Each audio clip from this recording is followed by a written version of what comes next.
are Pro Cannabis Media.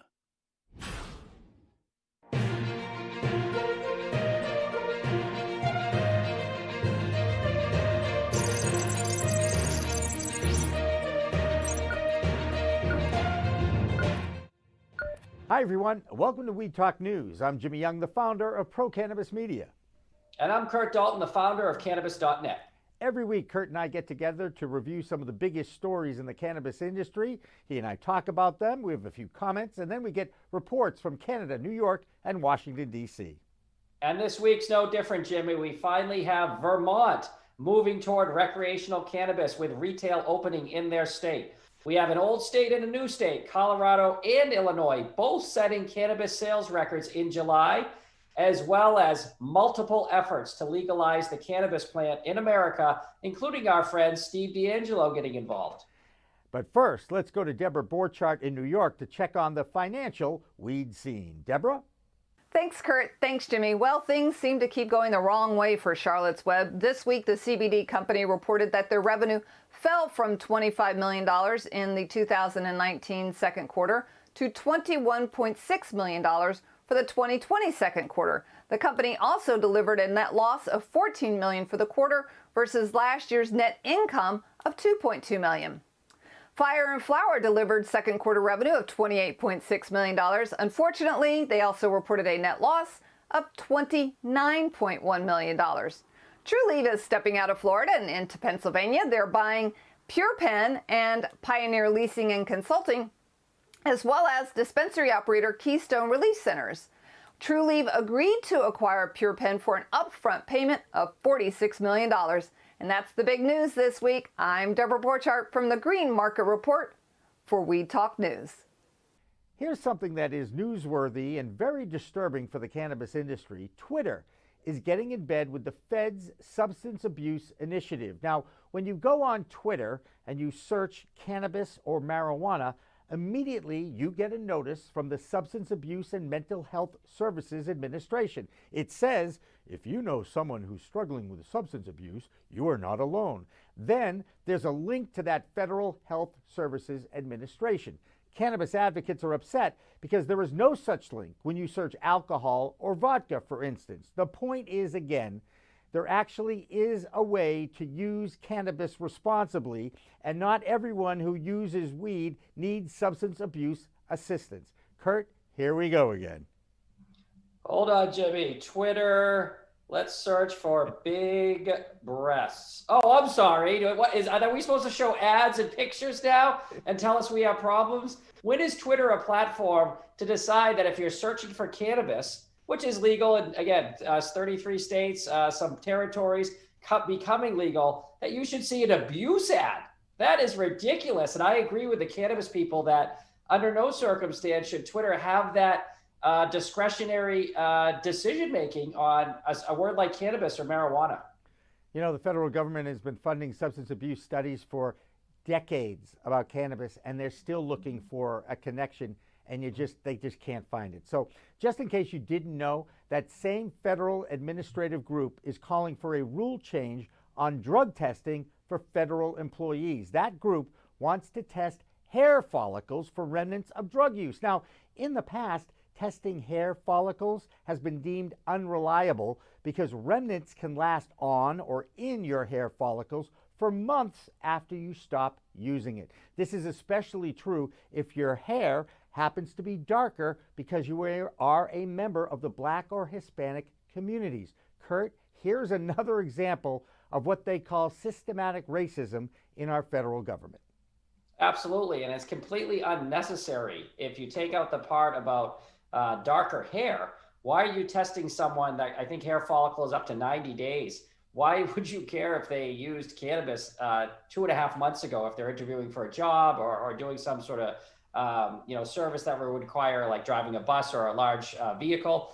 So again, there's just no basis. Everyone seems to be going in the correct direction except these small anti-pot groups that make headlines for these outrageous, relatively stupid things they want to do.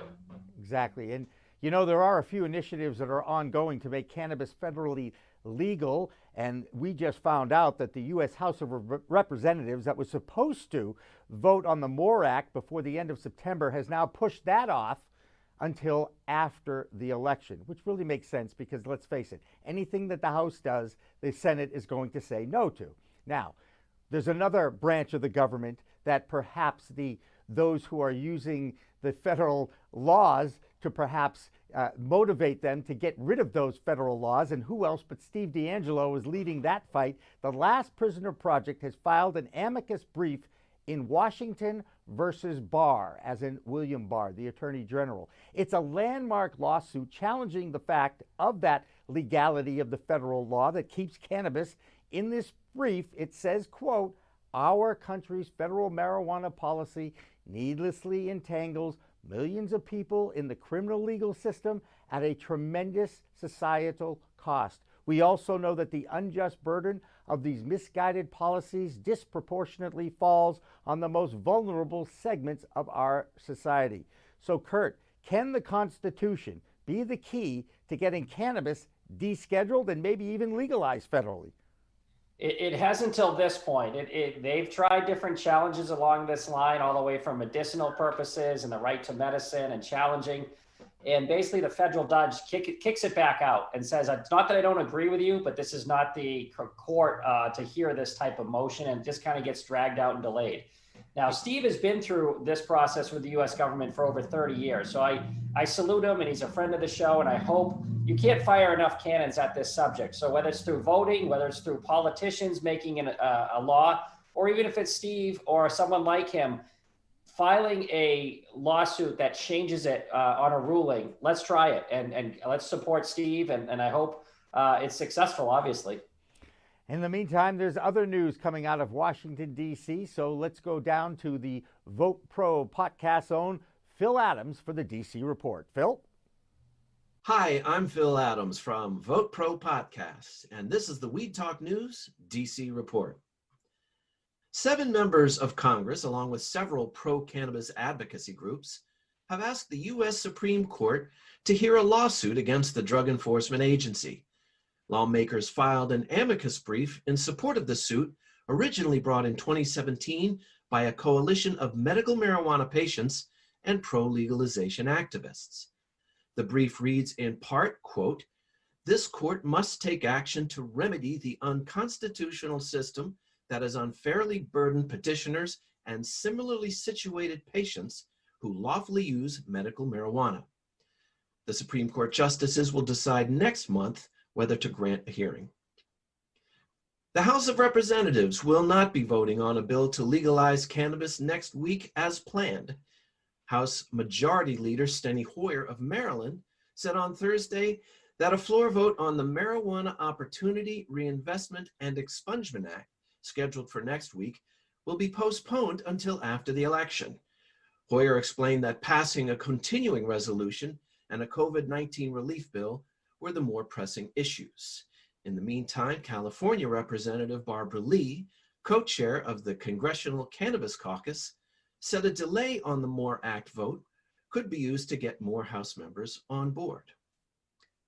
Senate Minority Leader Chuck Schumer says if you want to see marijuana legalized, you need to vote Democratic. In an interview with Leafly, Schumer said the differences between the two parties are like night and day, and that Majority Leader Mitch McConnell will scuttle any attempt to bring a legalization bill to the Senate floor. While McConnell has stated in the past that he would not support marijuana legalization, he was instrumental in passing the 2018 Farm Bill that federally legalized hemp, the non-intoxicating form of cannabis. That's the Weed Talk News DC report for this week. I'm Phil Adams from Vote Pro Podcast. Believe it or not, Iowa is another state out there that is going to ask the DEA to make an exception to the federal drug laws before the end of the year. Why Iowa, you ask? Well, they are worried about their federal cash flow, and it might just be taken away because in that state, they have medical marijuana there, and yes, they allow school children to take their medicine in school. Sure enough, when that happened in Maine, the feds revoked $3 million from vacation land. So, Kurt, is the injustice about cannabis as a Schedule I drug ever going to change? Let's see, how many weeks till voting day? This administration is certainly not a friend of the plant. And you saw what happened in Maine, which is bordered on ridiculous. So they're trying it again. And Iowa's trying to preempt a federal movement if they do the same type of legalization for kids, especially with medicine. So it's a shame that states have to do this, but until there's an election and a possible change in government, this is what you have to do to get medicine to your kids, all natural plant medicine.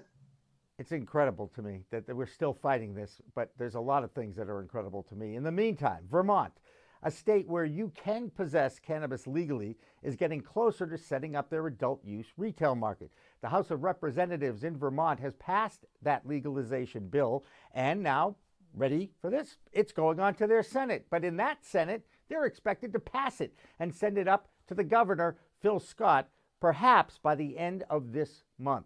Kurt, that's good news for everybody in Vermont who's really, there aren't that many people in Vermont, but they're all pretty cool, nice, laid-back people, you know. The irony is the home state of Bernie Sanders, Ben & Jerry's, and Fish do not have recreational cannabis. But I would be remiss, because we're heading north, if we didn't get our good friend Solomon Israel from Marijuana Business Daily to give us his Canadian report on the cannabis scene. Solomon, take it away. I'm Solomon Israel from Marijuana Business Daily International, and this is the Weed Talk News Canadian Cannabis Report. Aurora Cannabis is warning investors to inspect big write-downs when it reports earnings next week. The producer expects to post impairment charges of up to 1.8 billion Canadian dollars. Aurora also announced its new CEO last week. Miguel Martin is the former CEO of Reliva and joined Aurora when it acquired that company earlier this year. Executive shakeups are also in the cards at Hexo Corporation.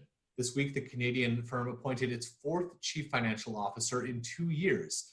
Hexo posted a net loss of 19.5 million Canadian dollars last quarter. And Canadian cannabis events firm Lyft has filed for bankruptcy after failing to raise enough money to repay its debt holders this month. Despite the bankruptcy, Lyft's virtual expo is scheduled to take place in November. You can read all those stories and more at mjbizdaily.com. I'm Solomon Israel for Marijuana Business Daily. A few final notes from the states. New Jersey is opening up another medical dispensary and now has 11 operational in that state. 2 other states, in the meantime, set monthly sales records for the month of July. First-year state, Illinois, topped $63 million in sales in 1 month.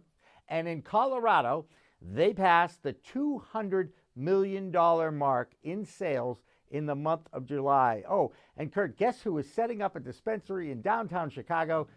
MedMen, expanding to 2,000 square feet. Is that enough room for social distancing and weed? In downtown Chicago, it's called the Miracle Mile. But what a great job Governor Pritzker's done in Illinois' rollout to get this moving, to get those kind of sales numbers and tax revenue, which Illinois needs. They're a third world country debt at this point. But look at the difference between Vermont, Maine, and even our home state, Massachusetts, with the slow rollout. Maine voted on recreational 2.5 years ago. They approved it. They're about to open their first shop. So kudos to progressive governors who see this as not only a healing and helpful product, but also for the tax revenue. I think the word now is essential. And speaking of essential, did you know that college students are actually using this COVID thing as a gap year? And what are they doing during that gap year? They're applying for jobs in the cannabis industry, or they're actually going to school to study cannabis.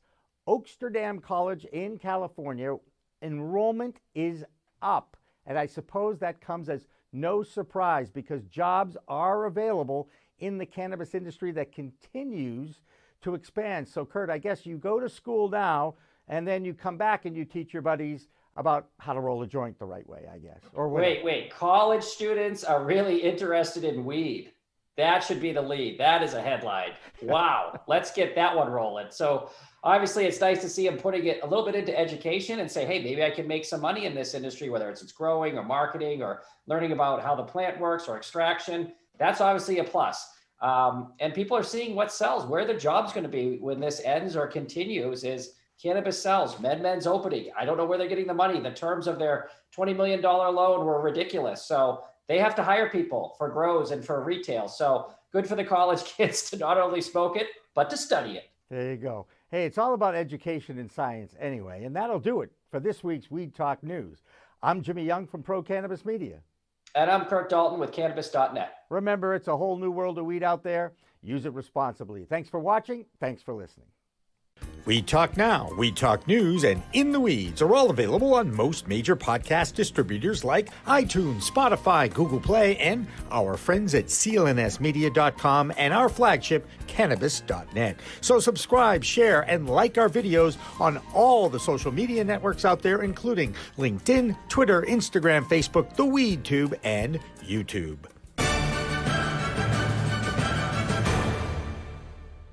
Weed Talk and In the Weeds are two productions of Pro Cannabis Media supported by Revolutionary Clinics, one of the top medical cannabis dispensaries in the Massachusetts area, now with 3 locations in Greater Boston, 2 in Cambridge and 1 on Broadway in Somerville. Rev Clinics has a patient-first mission. They will customize your needs as a medical patient with the proper titration and combination of strains, flavors, and products. Rev Clinics, where the patient comes first. We are Pro Cannabis Media.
It would be good to have a little sound, and now we're good. Okay. And we're framing things up as we go here. Hi, everybody. Welcome to Cannabis Chat, which is what we've been using as a working title for our live streams on our new Twitch channel that is now shared on all the pro-cannabis media social media sites. I'm Jimmy Young. I'm the founder of Pro-Cannabis Media, and I'm joined by my good friend David Rabinovitz. And how are you, David? I'm happy to be here once again. It's 2 Fridays in a row, so you are now getting the gold star as the most active guest in our new... In the past 2 weeks. In the past 2 weeks. Is this like Saturday Night Live where I get the 5-time smoking jacket? Absolutely. We'll have a green jacket great. for you if you'd like. You know, obviously cannabis color. David is the new treasurer of MASSCAN. I wouldn't say new. I've been treasurer for a while, but sure. It's new to me and new to you, my audience friends, that he's the treasurer of MASSCAN, which is the normal chapter in Massachusetts. No. Not anymore. Not anymore. We're not the chapter. It's a good thing that David and I are such good friends that we talk so much. Tell me what's going on. Oh, with MASSCAN? Yeah. Let's start there anyway.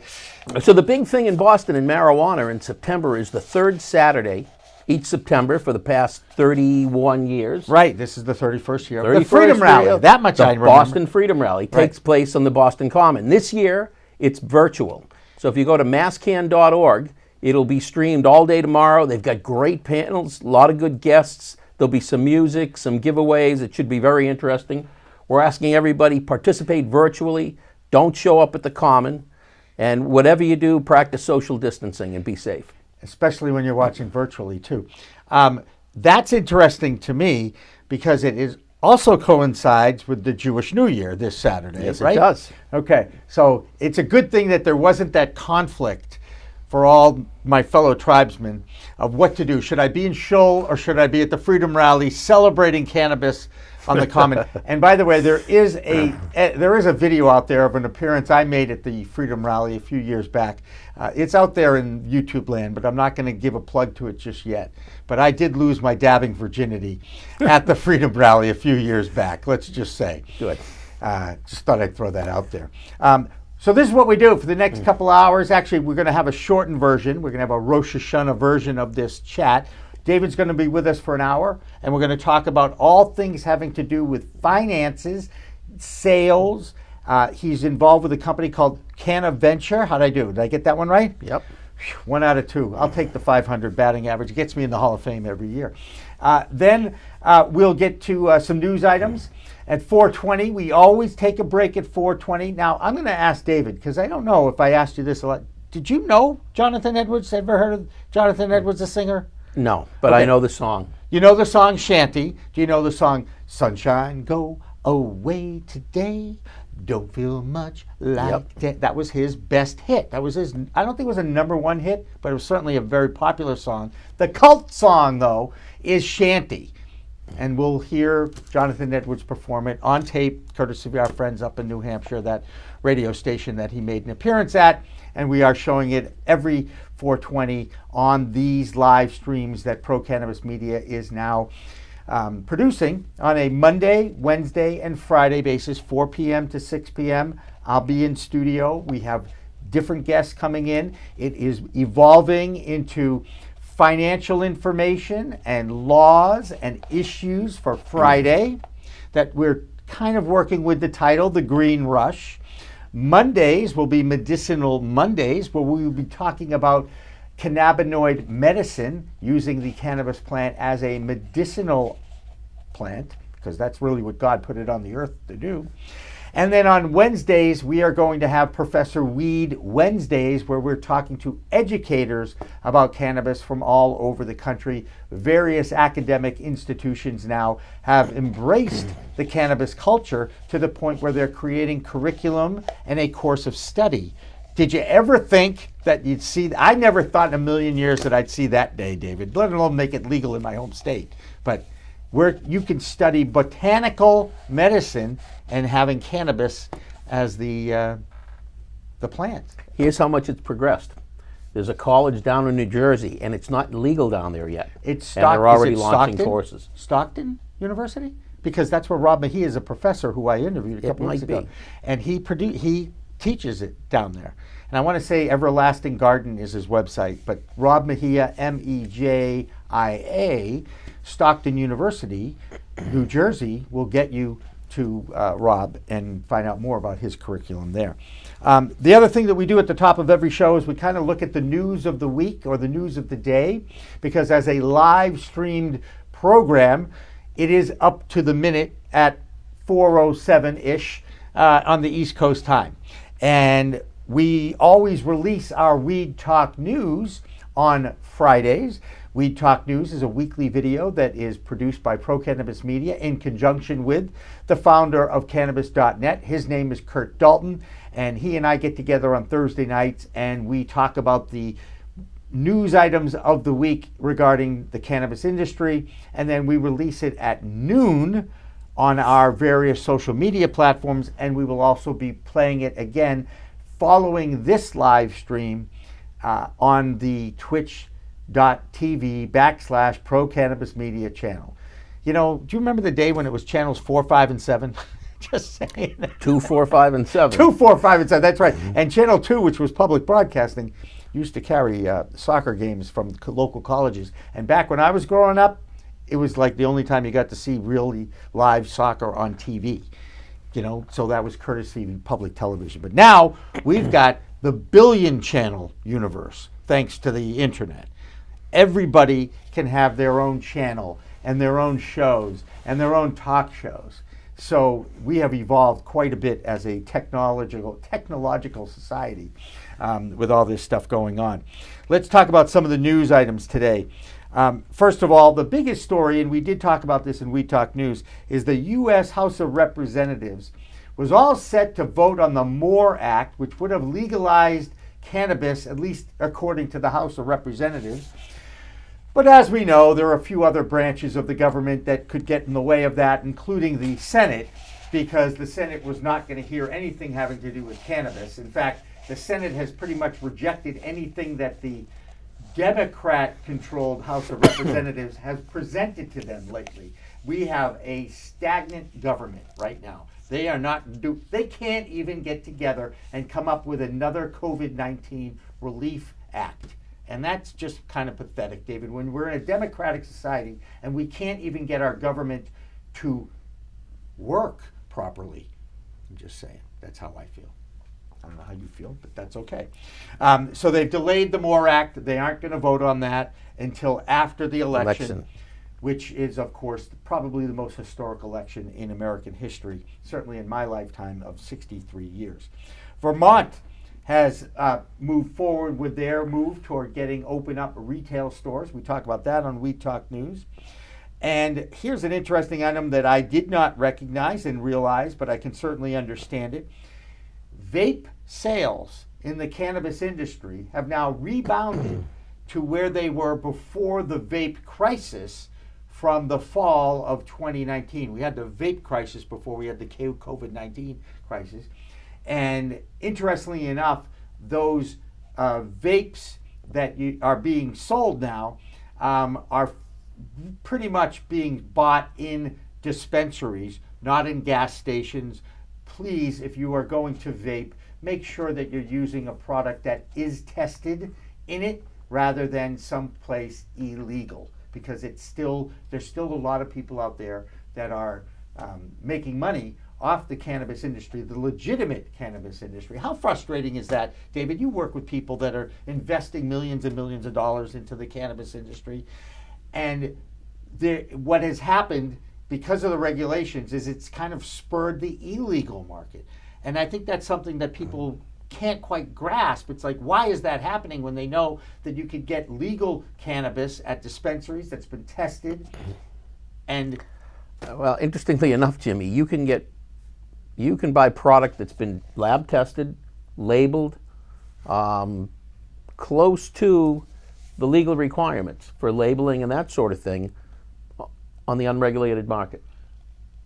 Right? So everybody's up their game. Right. So you can grow it at home and bring it to a lab to get tested. Let's say you grow a whole bunch of it at home and you start to make edible products or whatever it is. You bring your your plant material to the Yep, lab, you get yep. it tested, you do the extraction, you go through everything you have to do, Right. and then you make your products, you label them, generally in compliance with what would be legal, even though you may not have a legal brand name, and it gets sold in the unregulated market. Right. So there are benefits to, even on what people would call the black market, and I try to get away from calling it that. The illegal market. Right. But the unregulated market, unlicensed market, they've upped their game. Right? Where it was in the past, it's you get what you get. Now you got plenty of players that are lab testing it and labeling it, and they know they have to compete with the regulated stores. Right. And also there's still plenty of illegality going on in the cannabis space too, that there are a lot of people out there that are selling it that aren't taking the time to get it tested. You Yep. know, they're just selling it. And a reminder, it is legal in Massachusetts, where this live stream is originating from, to grow 6 plants per adult per dwelling. So if you have 2 adults in your dwelling, in your house, it is legal to grow up to 12 plants. Now you could get plenty of weed out of 12 plants, including enough to sell on your own, gift to friends and family, or whatever. That's still a lot of weed, David, I just want to say. Just throwing it out there. That's a legal thing, right? Okay. So vape sales have rebounded. The MORE Act has been delayed. Vermont has passed it. And did you know that a new superfood, we're talking about actually growing cannabis, if you just take the leaves off the live cannabis plant and you put it in a juicer and you juice those leaves, there is now research that says that this has tremendous benefits to your endocannabinoid system and your system in general. It can boost your immune system. They do recommend, by the way, it would taste like crap, okay, to use carrot and weed juice. So I don't know if you'll ever see that at Stacy's Juice Bar or not, but you know, leaves from the plant. And it's not the first time I've actually read about this. I've talked to people at various conventions in the past couple of years, and a lot of people swear by it. So another way to use this cannabis plant as a benefit to you. So that's one. They're now introduced a new bill in Congress to actually move the FDA forward and get CBD allowed into as a dietary supplement. They're now an act in Congress because of the Farm Bill in 2018. Hemp's legal, but nobody has any regulations yet. And of course, the FDA and the DEA continue to feud over whose responsibility is it really to regulate this.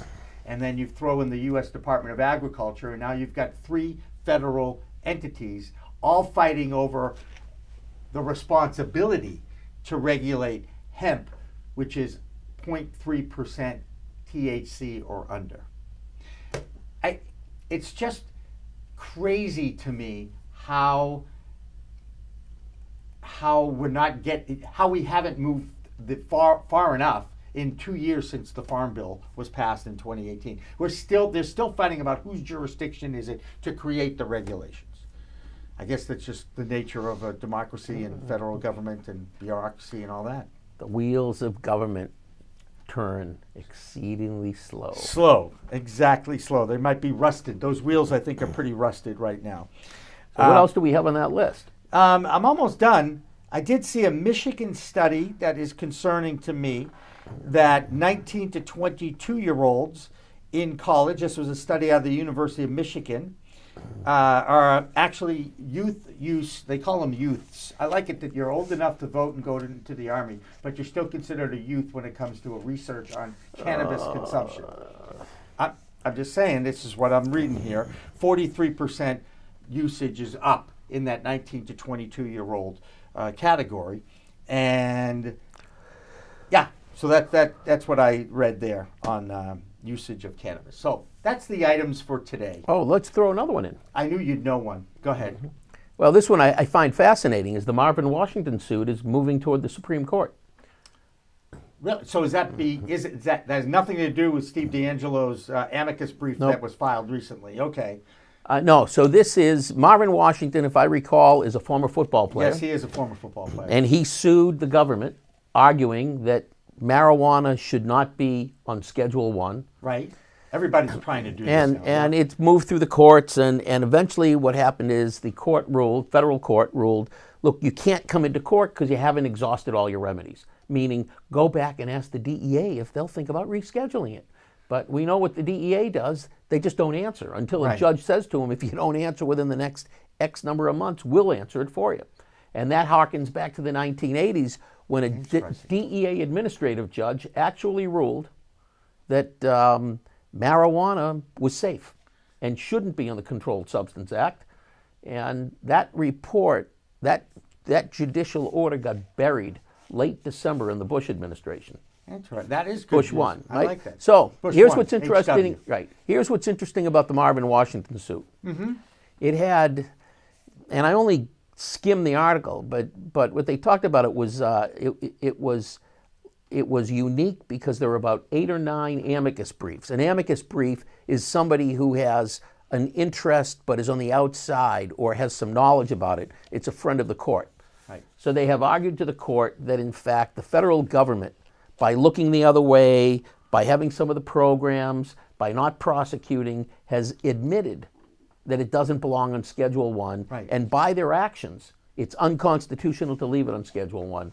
It's unlikely that the court's going to give a decision as to whether they'll take up the case until early 2021, but who knows? Yeah, and again, at least they're pushing everything forward. This is all part of the green rush. This is all part of the green wave that's moving towards legalization. I think we all know now which party is saying decriminalize it, and the other party saying leave it the way it is. Let's just leave it at that. Also coming up in about 15 minutes at the half hour, 4:30, we'll talk to Blake Mensing, who's one of the premier attorneys in cannabis in Massachusetts. Pretty sure was he involved with the actual writing of the law? The question, do you know? I'll ask him that. You'll ask him that. Yeah. You'll ask him that. Blake is one of the best attorneys in the state, I believe, and we'll ask him. He won an award for being one of the top cannabis attorneys. Very well known. He's also a licensee. Yep. Okay. Yeah, very much an advocate. Yep. Great. And he'll be joining us on the phone at 4:30. But now it's for 1930, which means we're going to explain real quick about 420. It all started with the Waldos, a group of high school kids in 1971. They used to meet at the Louis Pasteur statue in San Rafael, California, after school to catch a buzz. And that's how the whole 420 thing started. It's now a code for cannabis, and it also means it's time to take a break. Listen to Shanty, the song by Jonathan Edwards that was such a part of my upbringing when I was growing up, because in 1971, yes, that is the first year that I partaked in the substance. So without any further ado, it's time to hang around the Shanty.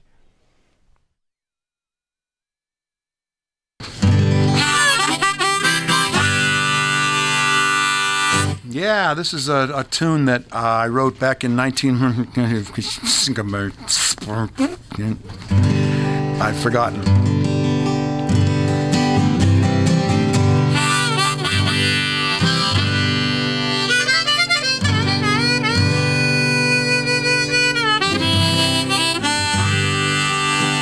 We had a saying in our old band, one of my first bands in 1966 or so. What are you going to do tonight? Oh, just, like every other night, just going to lay around the shanty and put a good buzz on.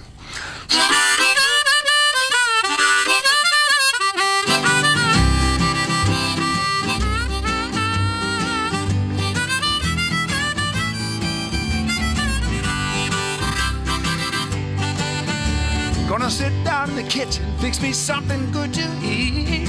Make my head a little high, make the whole day complete. Gonna lay around the shanty, oh mama, and put a good buzz on. Pass it to me, baby, pass it to me slow. We'll take time out to smile a little before you let her go. We're gonna lay around the shanty, oh mama, and put a good buzz on.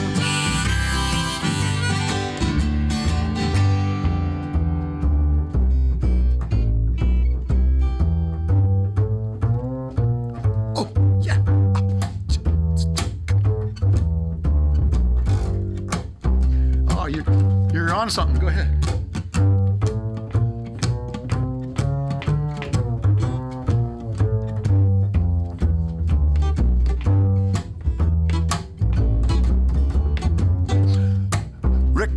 everybody.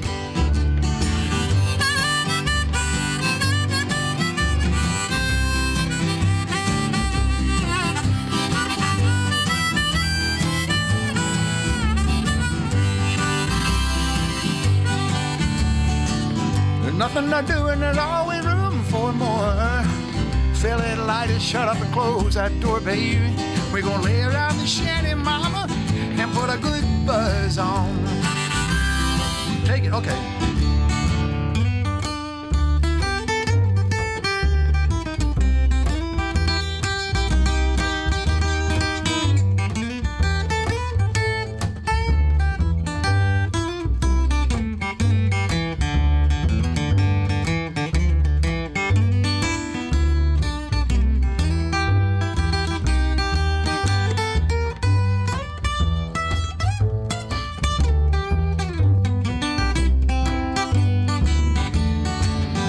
Prohibition never works, it's time to realize it.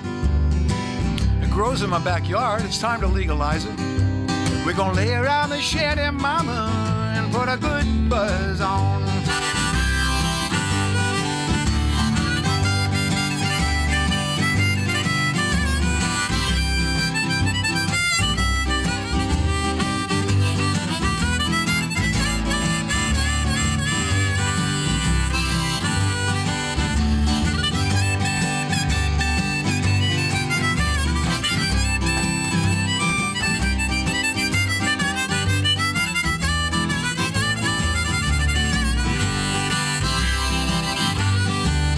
I'm gonna sit down in my rented car. I'm gonna jam it into drive. Gonna head on out and play at WSCA with Sean. I'm glad I'm alive. We're gonna lay around the shanty, mama, and put a good buzz on every night and day. We're gonna lay around the shanty, mama, and put a good buzz on.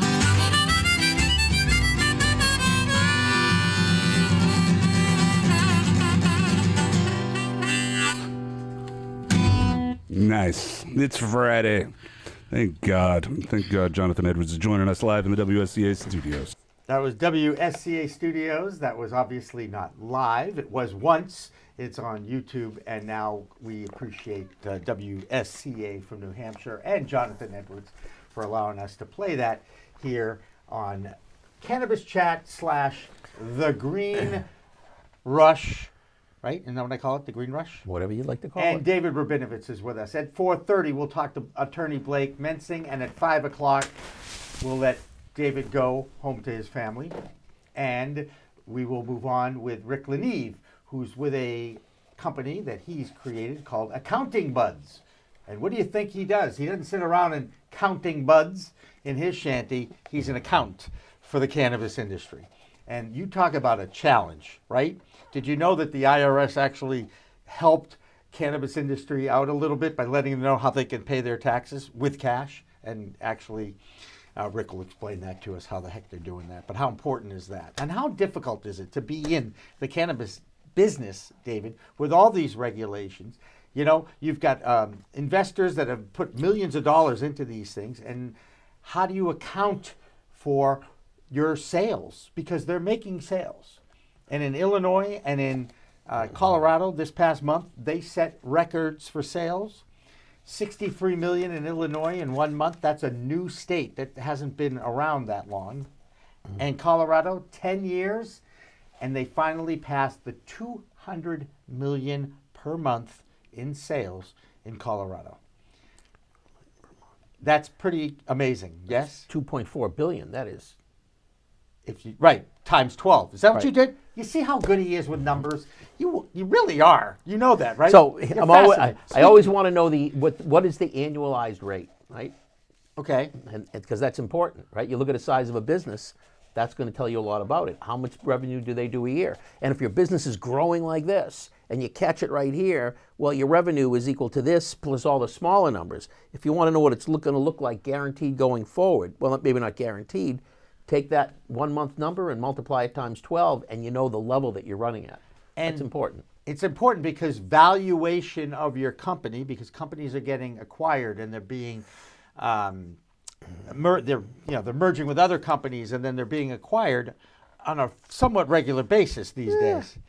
Well, tell me, what do you mean? What does that mean? I know there's a lot of merger and acquisitions There's going some on. going on. I don't know. Yeah. I wouldn't say there's a lot right now. Okay. I think that'll come around. Okay. When it's no longer illegal at the federal level, stand out of the way. Right. Because what people think of the big players in the market now, the real big players will come in. Well, Curaleaf, right here in Massachusetts, is the #1 MSO, multi-state operator, Yes. in the cannabis space.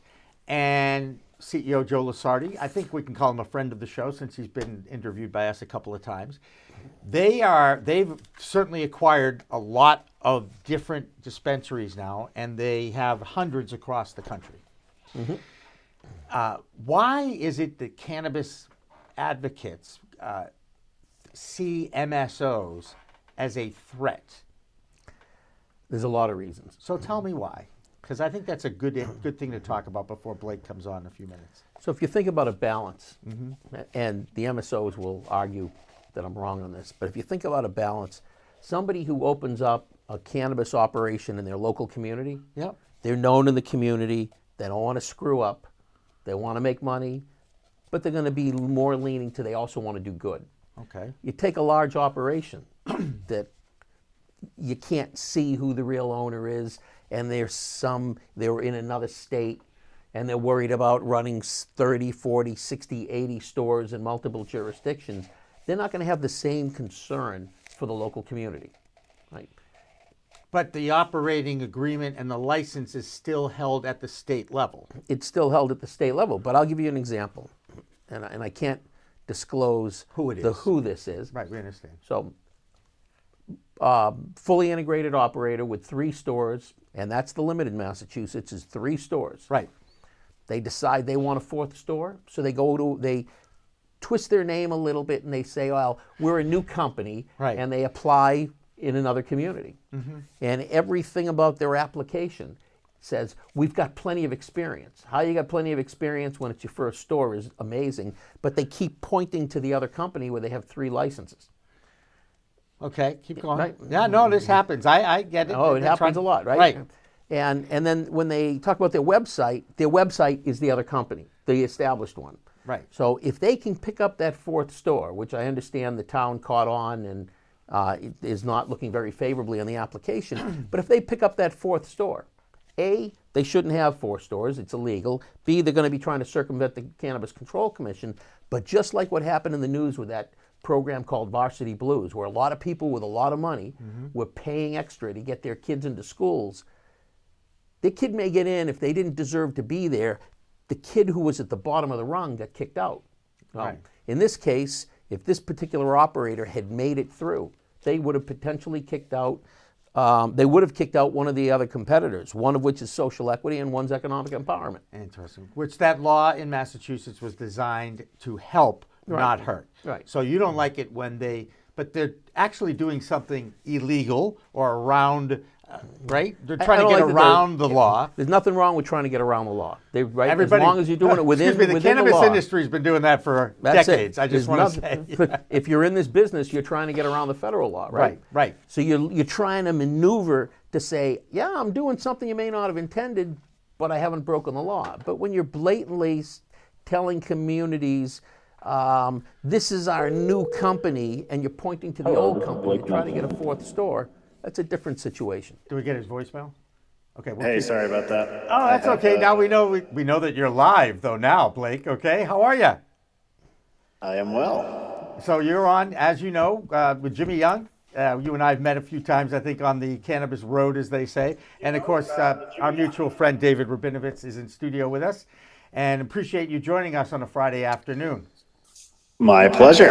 Hey, There you go. Blake, that's a beautiful new mailbox you have in front of your house. Oh, thank you for noticing. And if you had sent us a picture of it, David, we could have shown it, okay? Well, he still has the old one laying down Oh, flat. I see. That's how in you know. progress. It's Yes. in progress. No, the new one is up. Blake, tell us a little bit about your career in cannabis, and I certainly know your reputation is pretty good considering you're in a cannabis space and you're an attorney. You know, those are 2 things that are not easy when you go to a cocktail party or whatever and you introduce yourself Absolutely. as, right?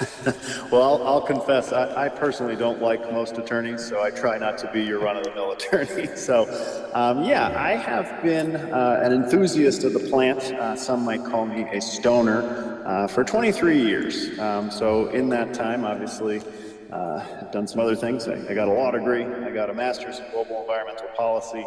I got an advanced law degree in environmental law. And then through my legal career, I've done a whole host of things. Transactional real estate work, consumer protection litigation, municipal law, representing 7 towns throughout the Commonwealth as associate town counsel. And really, honestly and truly, I have not enjoyed being an attorney until I got to pick my clients and the subject matter. So now I exclusively represent cannabis businesses and can say I enjoy being an attorney now. Not always, it's still a job, and frankly, the responsibilities that come with being an attorney, it's a lot to bear. But so far, so good. My approach is, I'm obviously human. I'm inevitably going to make a mistake. The reason I'm not afraid of making a mistake is if I do, I will admit it. I will do my best to fix it, and I don't know what else anyone could ask of me. But it's been great. That's fantastic. Quite a nice resume. Interesting that you embraced the stereotype right at the top of your description. You admitted you were a stoner. And That's I think right. that's an interesting thing for me because so many people think that is a negative. And, that is the prejudice and the stigma that still exists out there. You've been pretty damn successful for a stoner, Blake, okay? Well, I think it's about like anything. If you're an adult, you have to compartmentalize. So I don't consume cannabis until my kids are asleep and my work is done for the day. I'm an all or nothing kind of guy. I've had people, during the day say, "Oh, hey, do you want to hit?" And I say, "No," because then that's all I'm going to do for the rest of the day, and I have too many things to do. So yeah, lots of people, especially in the community outreach meeting context, will say derogatory things, and I'm upfront with them as well. I say, okay, you want to judge me? Do you have 3 graduate degrees? Because if you don't, you can't call me lazy. That's right. Good job, Blake. I don't have 3 graduate degrees. Wait a minute. I don't have 1, just for the record, and I still embrace it. Okay, and I'm pretty much a similar user to you. It helps you sleep. It helps you relax. It takes a lot of edge off at the end of the day when you're off the clock, and you're obviously a parent too, so you understand and embrace that responsibility as well. Absolutely. Yep. It's about just being a responsible consumer. So, if it was me having a highball glass of whiskey at night, no one would bat an eye, with a substance that could actually and does kill lots of people.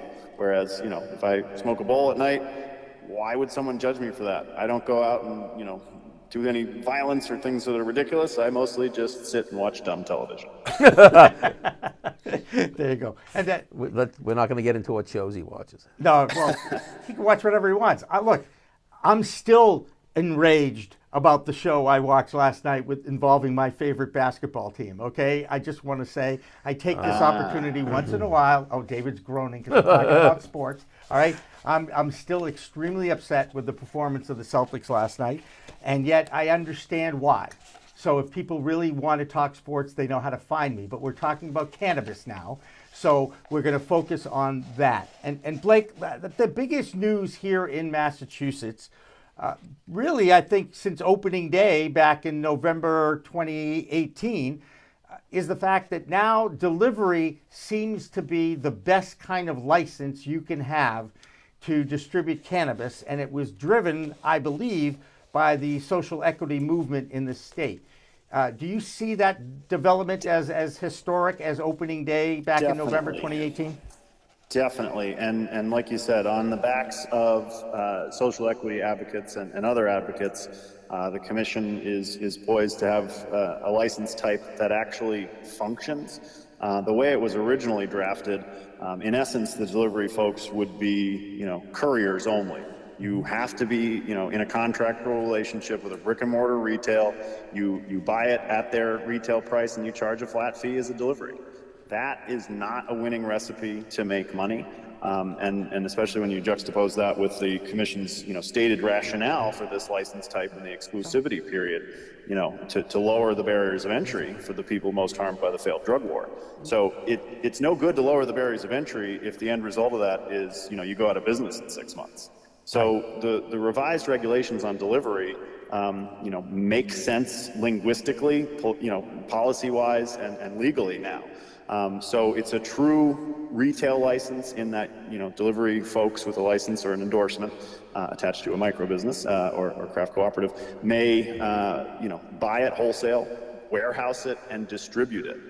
The prior model had you buying, picking up stuff at the retail store, putting it in your car, and if you can't deliver that day, you have to bring it back to the retail store. So the logistics around that were just ludicrous, and the way the commission has treated this delivery-only retail license is just that. They've counted it against your rule of 3, which I heard you guys talking about a little bit, in terms of how many brick and mortar retails. So this way you could have 2 brick and mortar retails and 1 delivery only retail license, and that would be your cap under the regulations. That was the same as before when they didn't have a truly functional retail.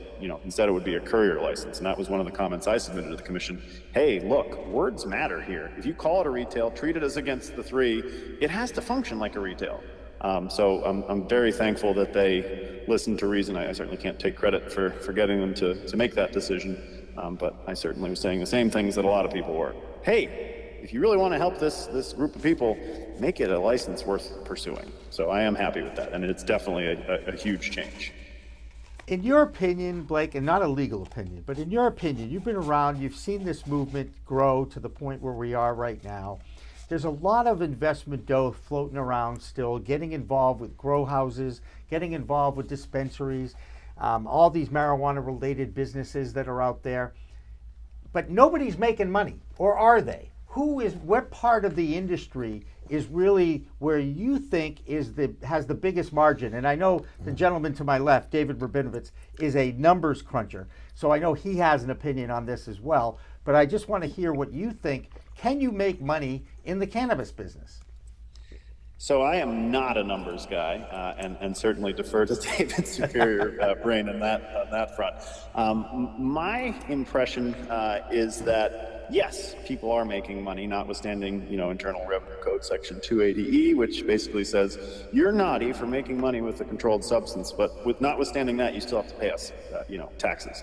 So that means there are fewer deductions available because they're, again, considering cannabis businesses as naughty operators. But I think sort of right now today, it's probably pretty tough going for a standalone retailer to make too terribly much money. Certainly I think they do make some, or else they wouldn't all be propping up here. But what I think you'd have to do to ensure the maximum profits available under the tax code would be, to be a vertically integrated operator, meaning you grow, you manufacture, and you retail yourself. That way you're cutting out middlemen. Sort of fast forwarding a few years when federal prohibition goes away, my guess is that the manufacturing license in this state will be the most profitable. And the simple logic behind that is when your feedstock price goes down, and I think it inevitably will, if you can buy from someone growing, on 200,000 acres in Arizona or Colorado or California or something, and if you're turning it into some other product, it doesn't really matter what it looks like in the bag. You can, you're after the chemicals, not what it looks like. So, pounds in Massachusetts of frankly not that great weed right now at wholesale, it's like $3,800 to $4,800. That's a death knell for manufacturers if they don't have some of their own supply. The margins just get really low, especially when you look at the initial capital costs of those pieces of extraction equipment that most of the industry is using. So yeah, in the short term, I'd say cultivators are probably going to make the most because of the aforementioned retail, wholesale price, A little longer term, I think manufacturers stand to win that, the marathon there. And then, yeah, if you're a standalone retailer, do your best to negotiate with the wholesale prices. Just know that, you're getting the last link in that chain. That's the, has the fewest available deductions under the tax code. So you're paying a middleman and you're taking a big hit come tax time. So, but long story short, I think people are making money. It certainly appears that way from the outside in. And that's my hope as a proud holder of 3 provisional licenses myself. So we'll see. Aha, gotcha.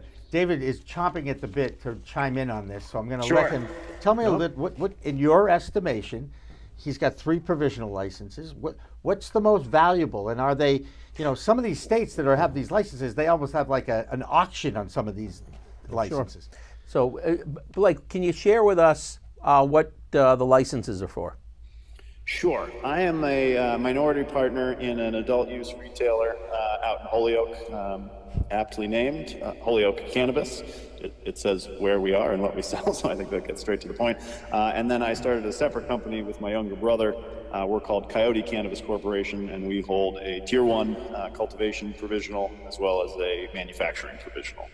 So both entities I'm hoping to be open in the December-ish range.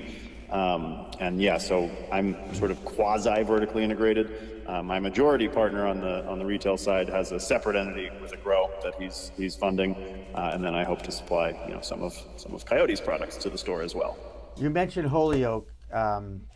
Their mayor Alex Morse just lost a kind of contested opportunity to get to Congress, but in the meantime, he's done a great job of turning that city into the center of the cannabis universe in Massachusetts. Quite a few dispensaries, quite a few grows.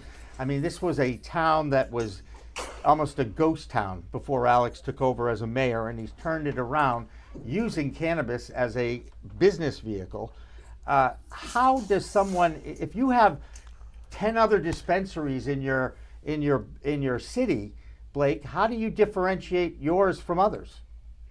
Sure. So, I think a lot of people come into cannabis, and really I think there's a lot of overthinking.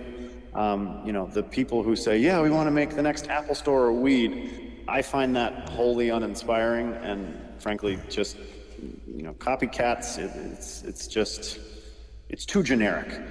So I think that sort of style of store where it's modern and flashy, that kind of thing, I don't think that's really trying to, meet the market where it lies. Meaning, these people who are going to be your best customers are stoners. They don't want to feel like they need to be wearing, black tie to walk into your store. So, just not taking things so seriously, right now, there's not all that much competition because we have, 60 stores open in the state, a state of almost 7 million. So per store, they don't have to fight money battles. I think ultimately what's going to win is people who are just, it's like anything, be genuine, hire people who want to be there.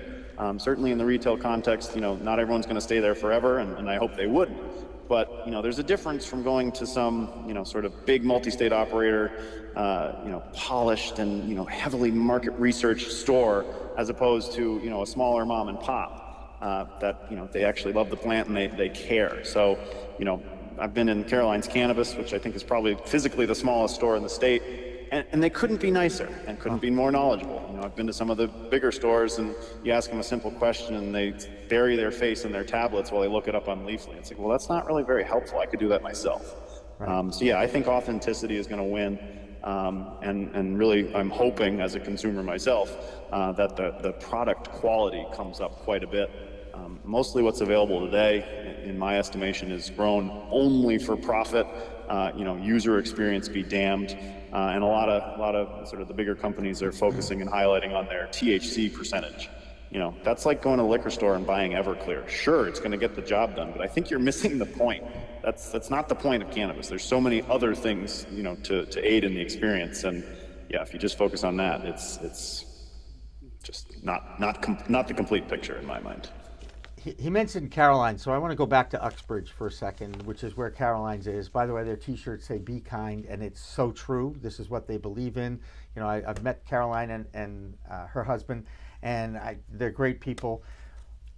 Wasn't Uxbridge in line to have like the first prototype for a social club for cannabis? And how about the drive-through, right?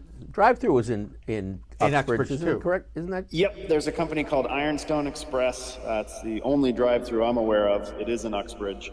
So it's funny you mentioned Uxbridge. The two municipalities where my companies are Holyoke and Uxbridge, and that is absolutely not an accident. I would say Uxbridge is the top town in the state for cultivators and manufacturers, and I'd call Holyoke, 1B to Uxbridge's 1A.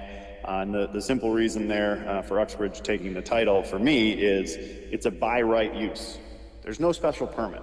So on day one, you're going to save at least 3 months and, gobsmacking amounts of money to do all these little drawings. You'll have to do them eventually, but it's hard as a startup to write a big check in the beginning when you're so far removed from actually opening.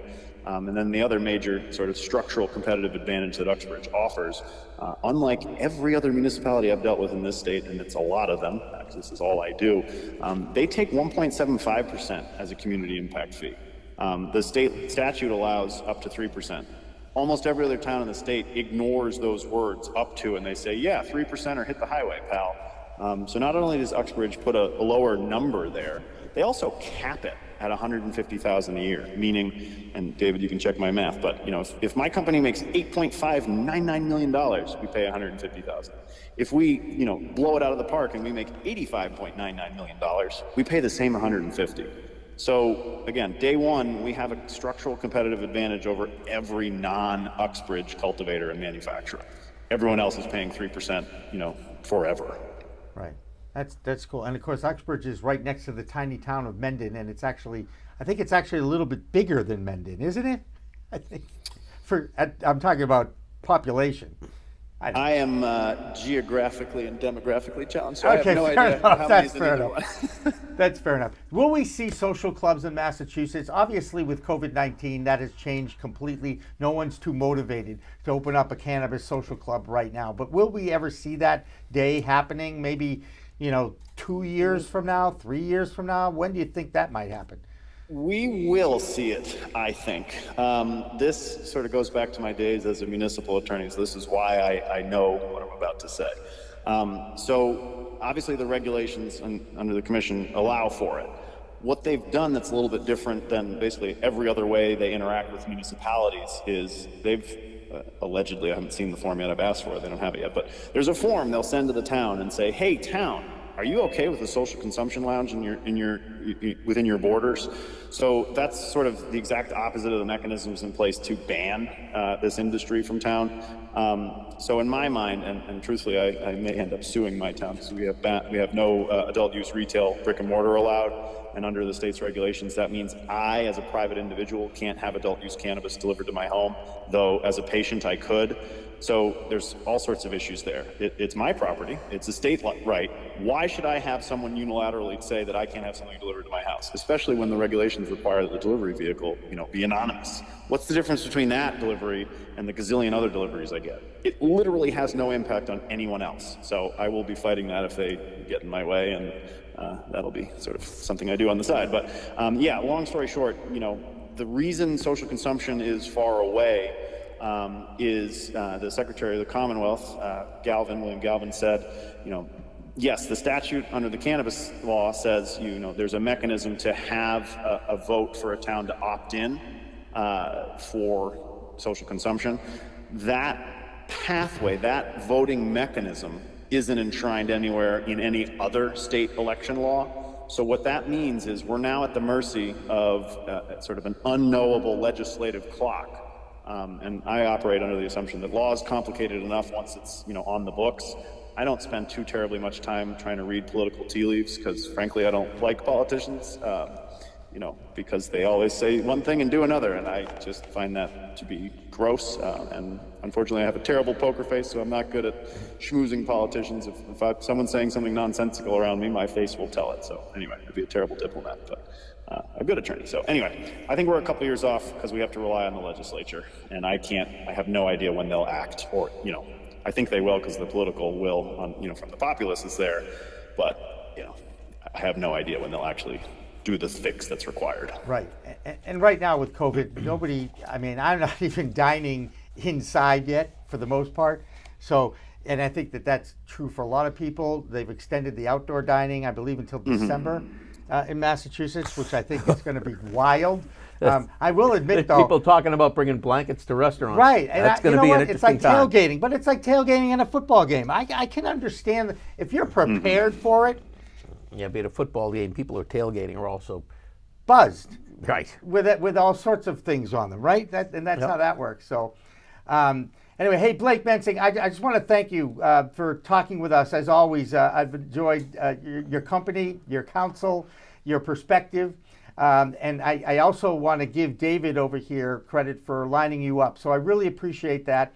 Plus, David has, as you know, is a numbers guy, and he's prepared about a 4-page PowerPoint to go over the latest figures and the trends in sales of cannabis in the Commonwealth. And I don't want to deny him the opportunity to talk about that, because I know you love numbers. I think numbers tell the story. But let me throw something else out. So in addition to Holyoke and Uxbridge, for anybody who's out there looking for space, there is a new cannabis park that's being constructed down in Middleborough. I was down there yesterday morning, and this place is very exciting. They look like they know what they're doing. They got a lot of tenants coming in. I think they're going to have 6 buildings in the first 2 phases, and it may go to more buildings after that. And I actually believe those are the best places if you're going to situate a business, because no matter what you do, if you grow, you need to have somebody who's going to do some processing or testing and some transportation. And when you put a bunch of businesses together, I think it helps all of them. Okay. So, and when you say cannabis park, what's going to be there? It is large industrial, brand new large industrial buildings, about 20,000, I shouldn't say large, 20,000 square foot industrial buildings that they're dividing up for various tenants. They've got probably about 4 or 5 cultivators down there, 3 or 4 product manufacturers. I think there's 3 transportation companies. I think there's 2 prospective home delivery companies. Quite a few businesses going in there. There we go. Yep. All right. Did we say, is Blake still with us? Indeed. All right. Well, again, thank you. Let's keep in touch. My studio is your studio. You want to keep Blake on while we go through the numbers? Do you want to hang through David's numbers presentation? That's it. Yeah. Okay. Do that. All right. So we're gonna talk a little bit about what's going on in the state of Massachusetts with respect to licensing. Yes, please, and take us through the numbers and walk us through this. And I know Dan French, our director, is juggling both Zoom and PowerPoint and Twitch live streams. And I marvel at stuff like this when he pulls this off. And exactly what he's doing now is lining up the screens so that we can share what's in your hand with those who are watching us on the live stream. And I'll tell you, thank God for young people. That's all I got to say. All right? Yep. He's putting it into the presenter mode now. I mean, we'll get there. We'll get there. This is called filling, tap dancing. You're very good at that, Jim. Well, you know what? The mouth that roared. What can I tell you? Hey, we got it. All right. All right. And look, I noticed you put up Weed Chat. That's going to change to the Green Rush, but then we're going to let that go. Go ahead. We are. So let's look at what the state of licensing is. And this goes back to, this is the most current data out of the Cannabis Control Commission, September 10th, so it's not that old. It's a week old. Right. There's 883 applicants somewhere or another within the queue. Okay. And you list all those types of licenses on the left. All the licenses are listed on the left, and how they're progressing through is listed at the top. But I'll tell you, here's what is fascinating. If you take a look at the line that has the marijuana cultivators, you'll see there's a total of 250 cultivation licenses that have come into the commission. Yep. There you go. Dan just found it on the screen for us. Yeah. 35 have commenced operations. Yep. Right? Okay. Or have been authorized to commence operations. Now, right behind them are 14 applicants with final licenses that are looking for their certificate to commence operations. But what I find most fascinating is take a look at what's behind that.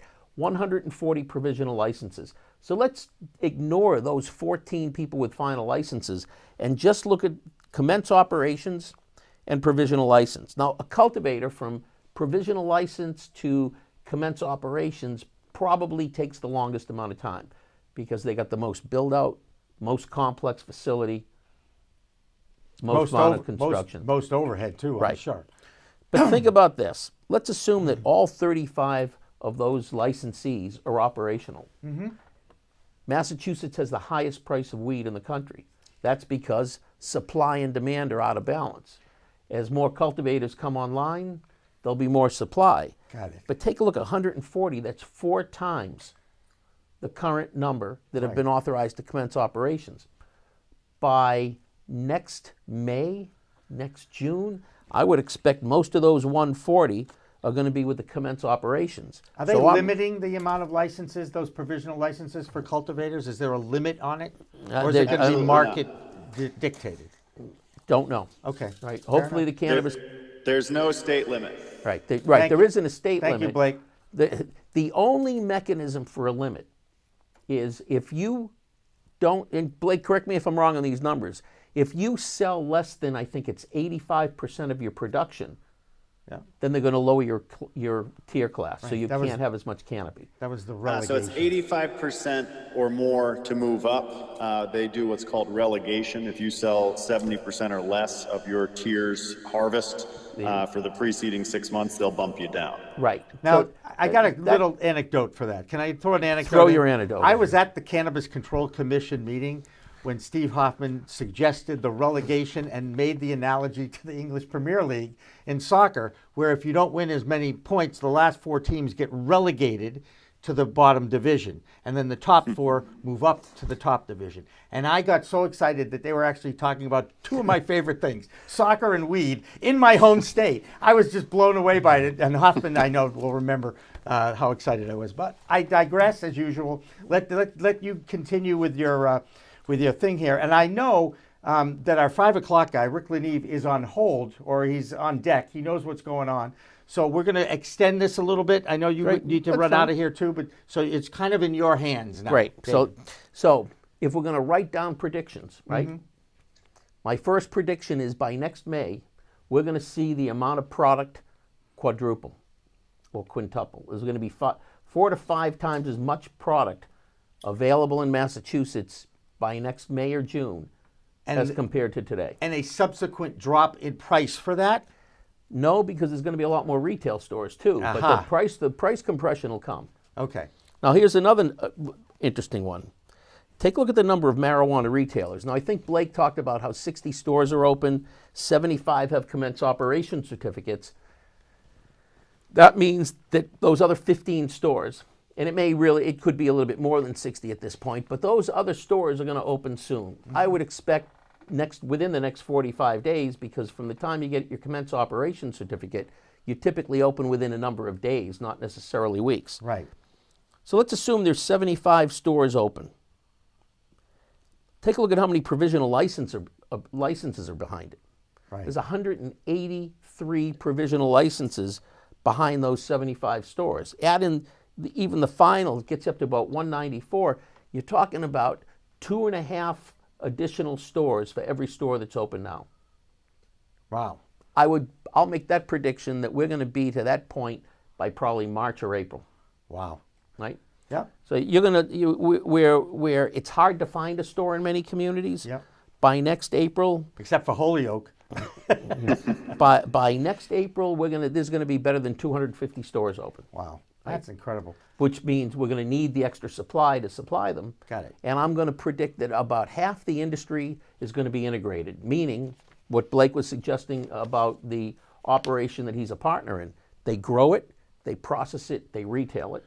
And then there's going to be another half of the industry where people grow it, but they don't own retail, and there are retailers that don't own their own grows. That's going to be what's really going to help the ecosystem, because when you're fully integrated, you're kind of doing your own thing. Right. When you're not fully integrated, that's when you've got a lot of commerce going on, as people are buying and selling and servicing the business. This is one of the reasons why I love the cannabis industry, Blake, and you can understand, you can relate to this too, I think. There's law, there's economics, supply and demand, there's botany with the science of the grow of the plant, there's chemistry. There's so many elements that touch this plant now.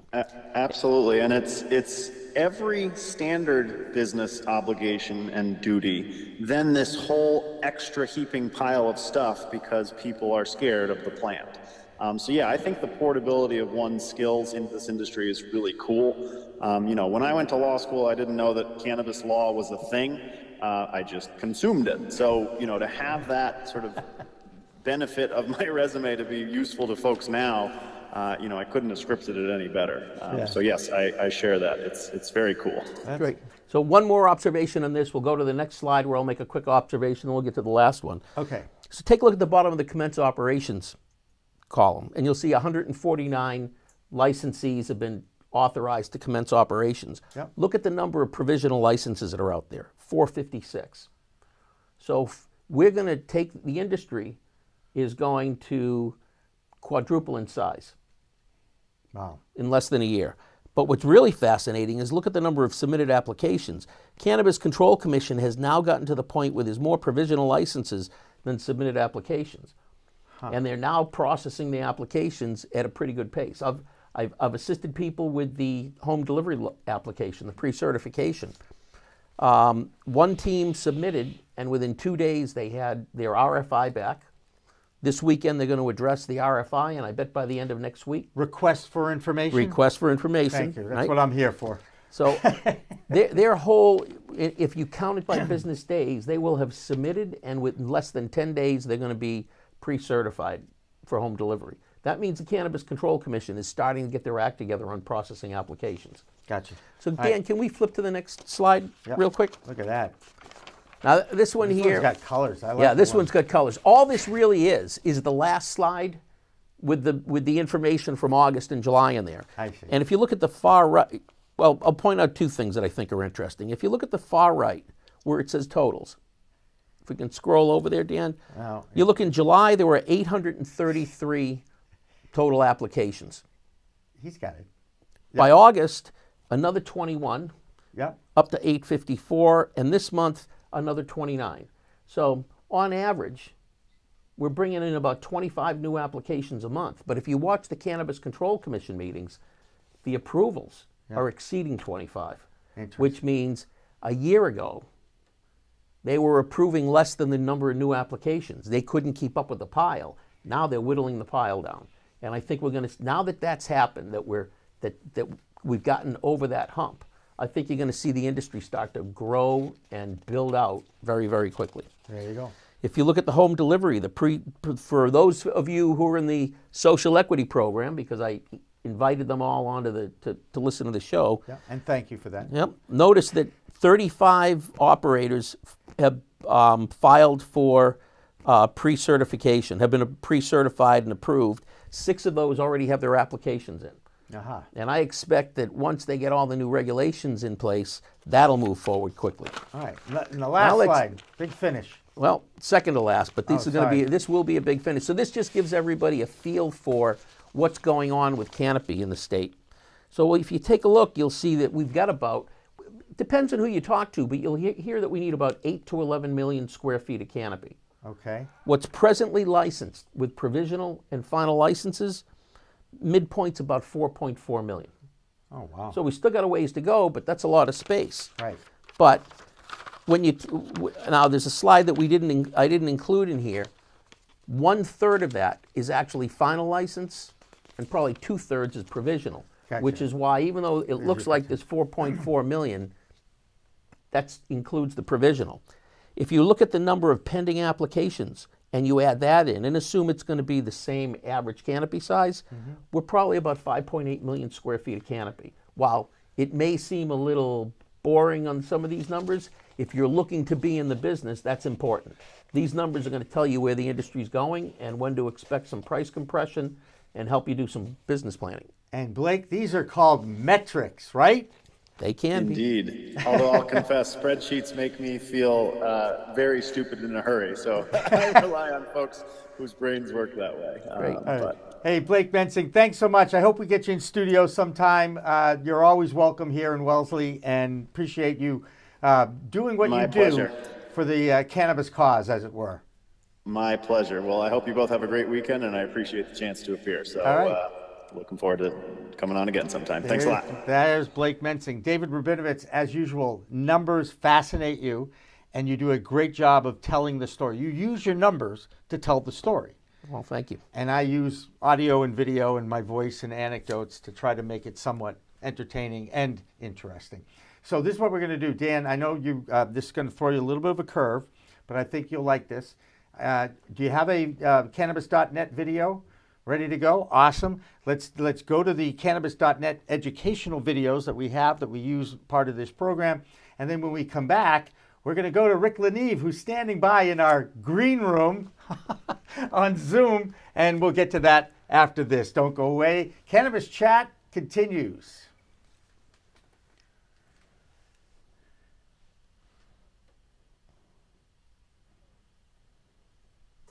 Cool. All right, you're clear, Mr. Rabinovitz. Thank Make sure you. you clip your mic before you leave. I will. As usual, it was terrific. Man, I'll tell you, the show flies when you're on it because we talk, and we talk at a level I think that's really good. Let me ask our audience, Isabel, how we doing?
All right, hi everybody, welcome back to Cannabis Chat and also the Green Rush. That was David Rabinovitz and Blake Mensing on the phone. We talked a lot about numbers and business, and who better to go from those kinds of numbers than to a CPA, a certified public accountant, who actually wants the cannabis business and wants to have access to those kinds of numbers so he can help you who happen to be in the cannabis business.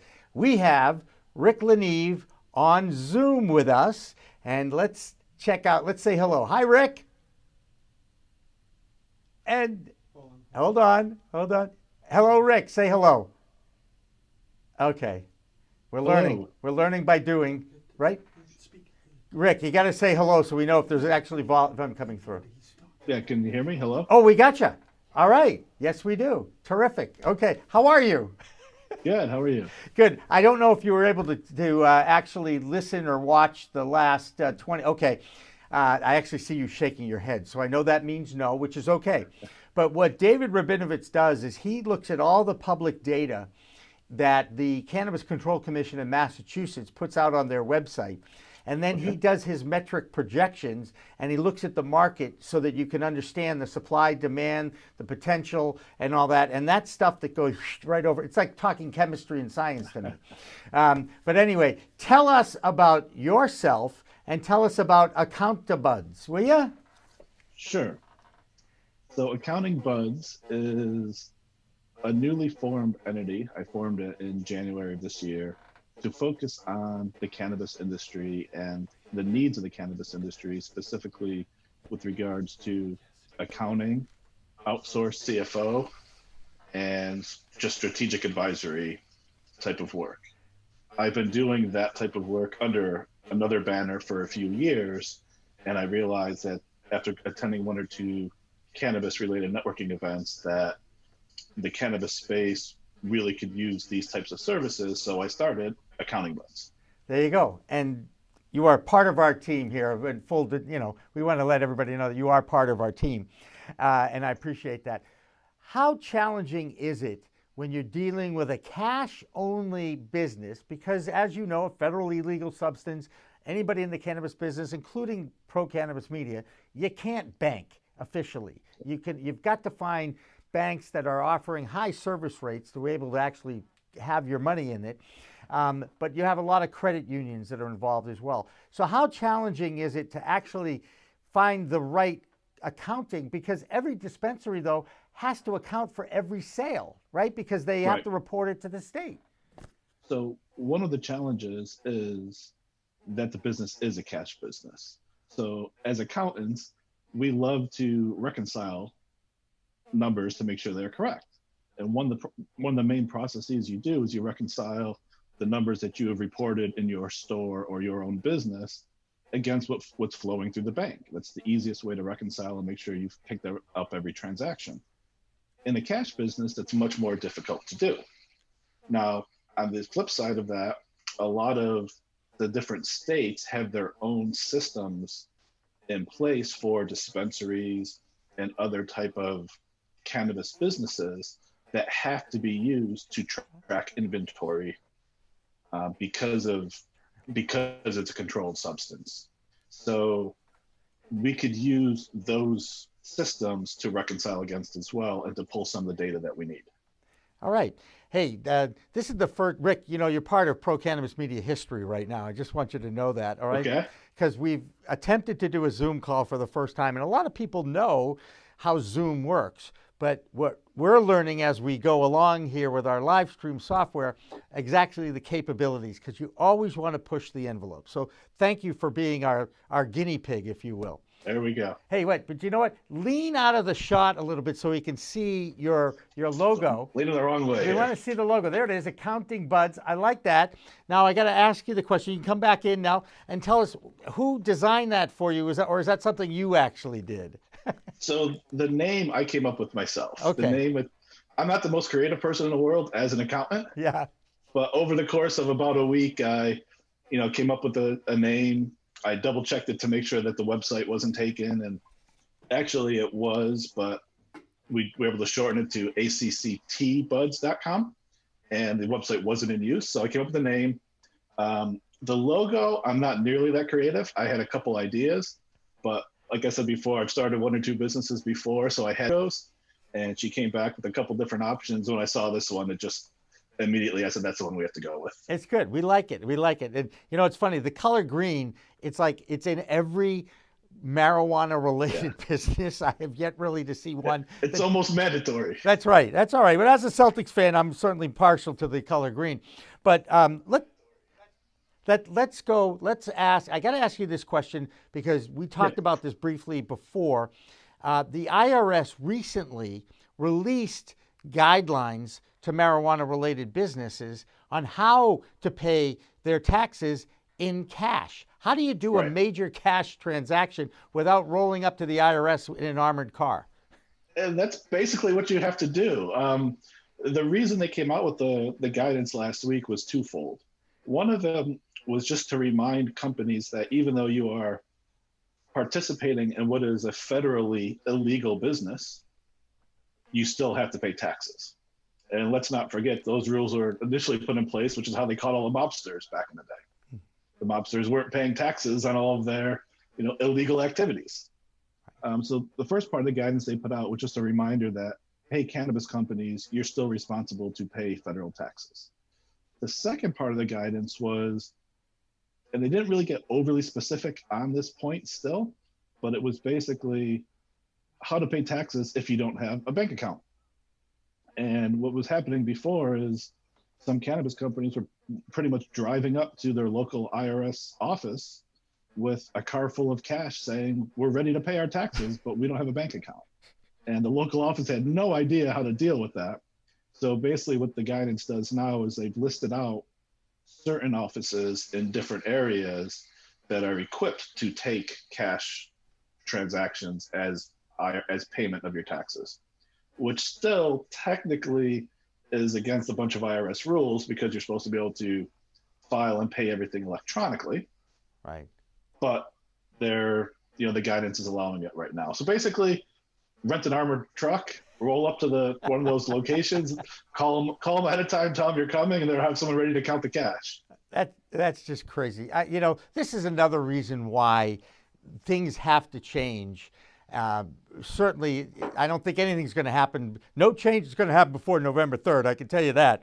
And then hopefully, well, let me rephrase, we don't know what will happen, but if there is a change, the cannabis industry will be celebrating, especially those who want just to have access to the banking industry. That's all. Absolutely. And I actually think either way, you're going to see more access to the banking industry.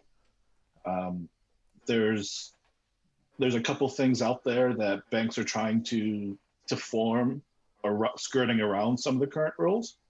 And I think there's just one or two tweaks that may happen soon, even without making it federally legal. I think I think I heard the other day there's a case in front of the Supreme Court that could potentially get marijuana taken off of Schedule 1. Right. Which would then open up the banking industry as well. Right. And I never forget Steve D'Angelo, who's been doing such a great job with advocacy throughout his entire life, explaining to me in Jamaica when I interviewed him, because I asked him, I said, isn't it possible that the current POTUS could make a change a week before the election? And he said, yes. He said, all he really has to do is pick up the phone, call the DOJ. It's an administrative activity to just change it from Schedule 1 to Schedule 2, 3, 4, right, or just take it off the schedule. And I shudder to think of the impact that might have on the election if he decides to do that. And as we know, yep, no one knows what this guy does on a daily basis. I'm sorry. I think he decides on the fly sometimes. That's right. That's right. Let's get back to the tax code for a second, because one of the biggest challenges, besides having to pay your taxes in cash, okay, is the fact that this business, the cannabis industry business, cannot take deductions, normal business deductions, because it's a federally illegal substance. And how does a multi-state operator like Curaleaf pay their taxes? I still can't quite understand how this works. So what you're referring to is 280E, which basically states that you can't take deductions for illegal businesses, even though you have to pay taxes on illegal businesses. And therefore, it makes almost everything except for completely and utterly purely cost of goods sold, not a deduction. And even the cost of goods sold is technically not a deduction, it's a reduction from your income, which is a little bit different in the tax code. But so that's what you're referring to there. But what companies do is there's a lot of different ways to, I won't say get around it, but to still reduce your taxes. So one of those is setting up multiple companies. So you keep your grow operations in one entity, yeah, and you keep your administrative operations in another entity. Gotcha. Because that entity is not plant touching. Right. A lot of companies go through and they're able to take normal deductions from that entity. And they'll go so far as to allocate square footage in different buildings they own to the different entities. So the grow section of the building will be in the grow entity, the bathrooms in that area will be part of the other entity because that gives them more square footage that they could deduct.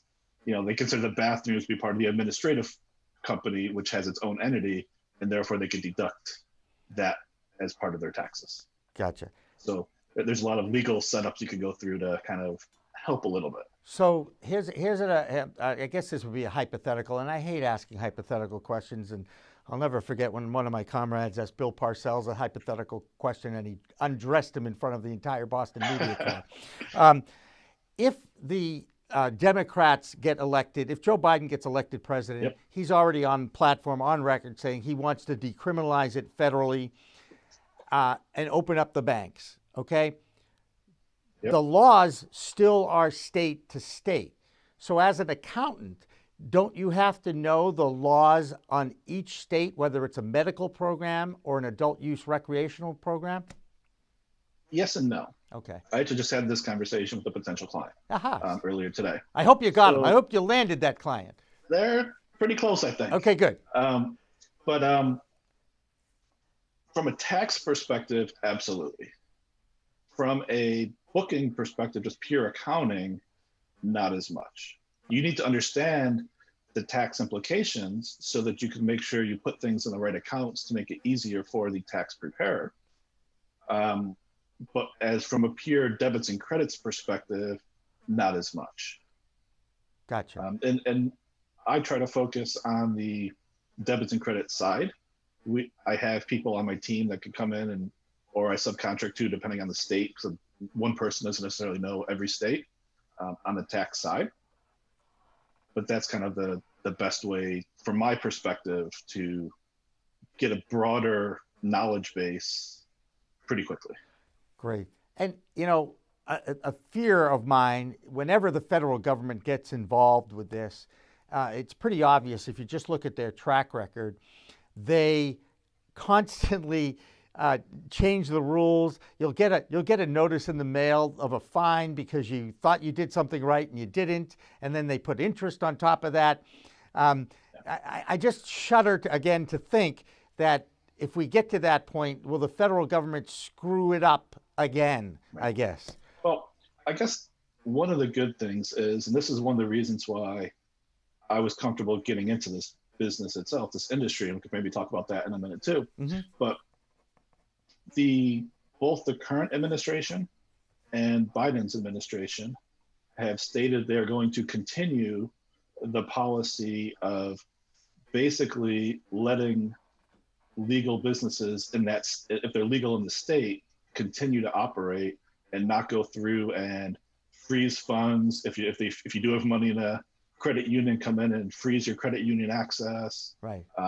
That type of thing. So from that perspective, at least for the next 4 years, it seems like we're going to be continuing on with the current policies of, well, it's federally illegal, we're not going to go through and prosecute or try to freeze funds. Right. And the other thing, I'm going a little off topic now, but when I started looking into this industry, there was a lot of peers of mine that were questioning whether I should actually come into this industry or not. And when I did the research, the AICPA and most of the state CPA associations had already all released guidance saying it's okay for CPAs to work with cannabis companies. Gotcha. There was quite a bit of questions about it in the beginning because as CPAs, we have ethics that we have to keep as well. And working with a federally illegal business potentially could violate those ethics.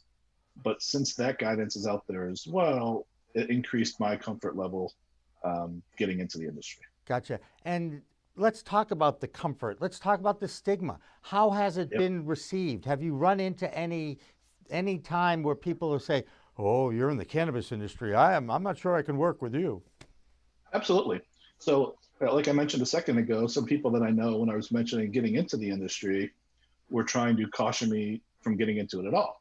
And I explained to them what I just explained to you about the AICPA, et cetera. And I said, in the two administrations, I said, you know what? The risk level for me is not as bad as it seems, and the opportunity is huge.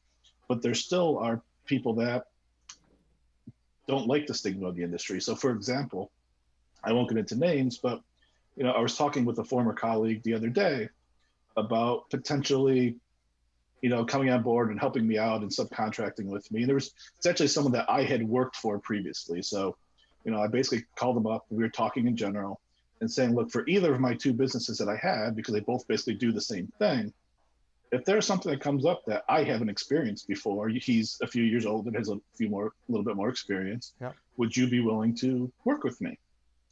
And on the non-cannabis industry, he said, absolutely. On the cannabis industry side, he said, I'm sorry, but I can't touch that industry. I've spent my entire career building up my reputation, and I can't have that, I forget his exact words, but like stigma that stain on my reputation. Wow. It's too bad. I mean, again, New Jersey, of course, is a medical state. I think they just added another dispensary. I think they're up to 11 now in the whole state of New Jersey. And I know that it's on the ballot for November for adult use recreation. Then you throw in all these regulations. Everybody's looking for reasons to retard the growth of the industry even before it starts. And yet you still are getting millions and millions of dollars invested in cannabis on a regular basis as the engine continues to chug along, this green wave, this green rush that's going on in our country. And I just hope one day we'll get to the point where people will understand God put this plant on earth for a reason, and it's been used medicinally for thousands of years. The stat that I love to throw out at these naysayers and prohibitionists that I've learned is in the 1920s, before Prohibition, 1937, medical doctors in the United States wrote 3 million prescriptions for cannabis for people. And it, it's like, so in the 1920s, heck, you could get it. You could get a prescription for cannabis. But, as soon as they prohibited it in 37, it was done, and it became that evil weed. And it had a lot to do with the fact that hemp was part of the equation. And the people behind Reefer Madness were in the pulp industry, Mr. Hearst and Mr. DuPont. And they were the money behind the production of Reefer Madness and the development of the DEA and Harry Anslinger, who was the first drug czar. I actually had never known until I got involved in this industry and I don't know the exact year when it changed, but in our early days of the country, if you were a farmer, you were required to grow a certain percentage of your crop as hemp. Right. And it would actually be really good for the environment to do that again. But you know what? We'll see what happens. We're in a historic time. Happy to be part of it. Happy you're part of our team, Rick. And I'm so very happy to be part of it as well. You've given us a shot here on Zoom. And as far as I can tell, it's worked okay. Now, again, we have to go back and look at the video and see how it was recording, levels and stuff. Yeah. But I got to give Dan French, our studio director, a plug here because we don't know until we try it. So, Rick, thank you so much for being there. Look forward to working with you in the future. Thanks for having me, Jimmy. Thank you. All right, and there you go. That was Rick LaNeve from Accounting Buds, ACCTBUDS.com. That's where you find him. That's where you will find him. And, of course, you're going to find us here Mondays, Wednesdays, Fridays, 4 p.m. to 6 p.m. It looks like Mondays is going to be we're going to be talking about cannabis as a medicine. Wednesdays, we're going to educate you about the different ways you might be interested in getting into the cannabis business, what part of the cannabis business you might want to get into. And then on Fridays, we're going to talk numbers. We're going to talk finance. We're going to talk about investing in the cannabis space. So that's what's going to be coming up on Cannabis Chat, one of our new programs. We live stream it here in our Wellesley studio, and we want to thank you for watching this. And also, please subscribe, like, and share. We are trying to grow this thing, and if you believe in what we're doing, giving a voice to the cannabis industry, please share it with your friends. Tell everybody you know about it that we're out here doing this. I've done 2.5 years of content on cannabis. I've interviewed some of the nicest people I've ever met.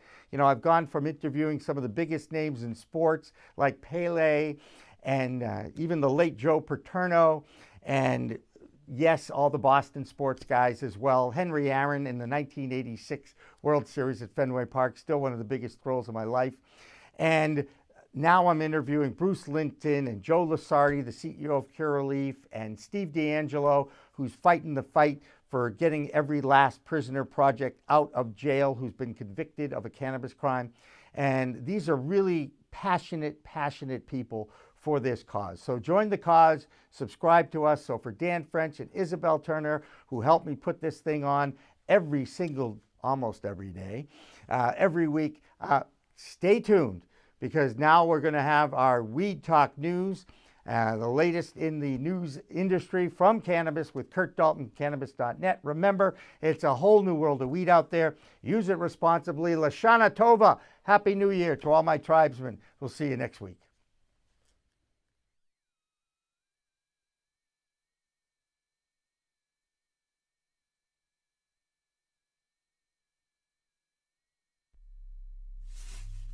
We are Pro Cannabis Media.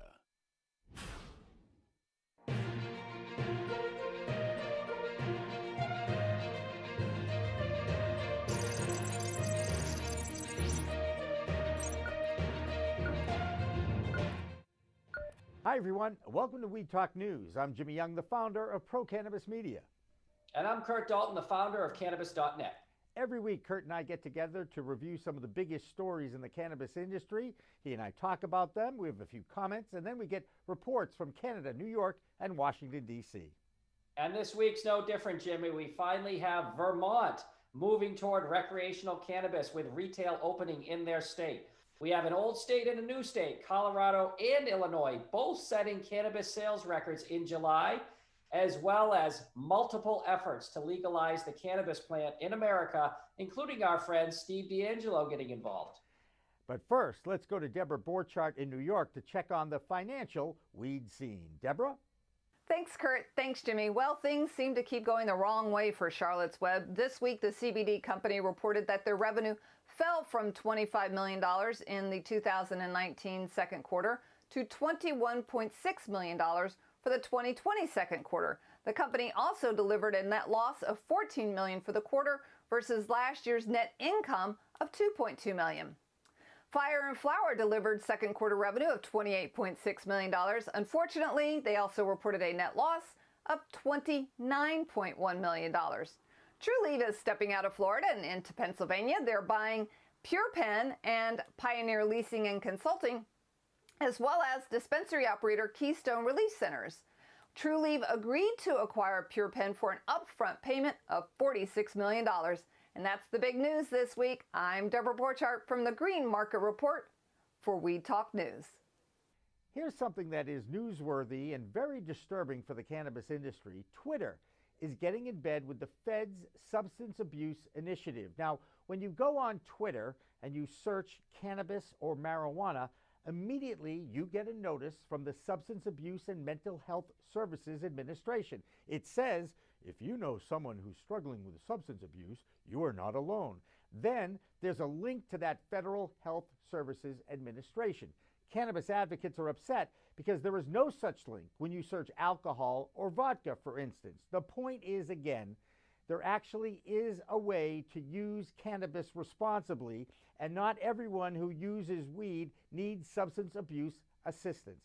Kurt, here we go again. Hold on, Jimmy. Twitter. Let's search for big breasts. Oh, I'm sorry. Are we supposed to show ads and pictures now and tell us we have problems? When is Twitter a platform to decide that if you're searching for cannabis, which is legal, and again, 33 states, some territories becoming legal, that you should see an abuse ad? That is ridiculous. And I agree with the cannabis people that under no circumstance should Twitter have that discretionary decision-making on a word like cannabis or marijuana.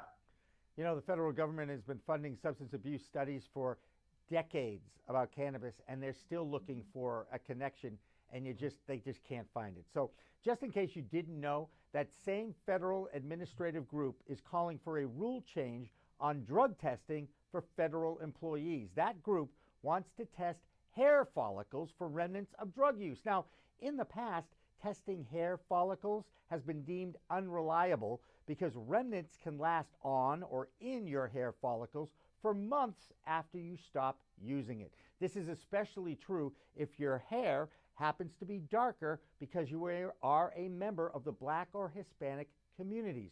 Kurt, here's another example of what they call systematic racism in our federal government. Absolutely, and it's completely unnecessary. If you take out the part about darker hair, why are you testing someone that, I think hair follicle is up to 90 days? Why would you care if they used cannabis 2.5 months ago if they're interviewing for a job or doing some sort of service that would require like driving a bus or a large vehicle? So again, there's just no basis. Everyone seems to be going in the correct direction except these small anti-pot groups that make headlines for these outrageous, relatively stupid things they want to do. Exactly. And there are a few initiatives that are ongoing to make cannabis federally legal, and we just found out that the U.S. House of Representatives that was supposed to vote on the MORE Act before the end of September has now pushed that off until after the election, which really makes sense because, let's face it, anything that the House does, the Senate is going to say no to. Now, there's another branch of the government that perhaps those who are using the federal laws to perhaps motivate them to get rid of those federal laws, and who else but Steve D'Angelo is leading that fight. The Last Prisoner Project has filed an amicus brief in Washington versus Barr, as in William Barr, the Attorney General. It's a landmark lawsuit challenging the fact of that legality of the federal law that keeps cannabis. In this brief, it says, quote, "Our country's federal marijuana policy needlessly entangles millions of people in the criminal legal system at a tremendous societal cost. We also know that the unjust burden of these misguided policies disproportionately falls on the most vulnerable segments of our society." So, Kurt, can the Constitution be the key to getting cannabis descheduled and maybe even legalized federally? It has until this point.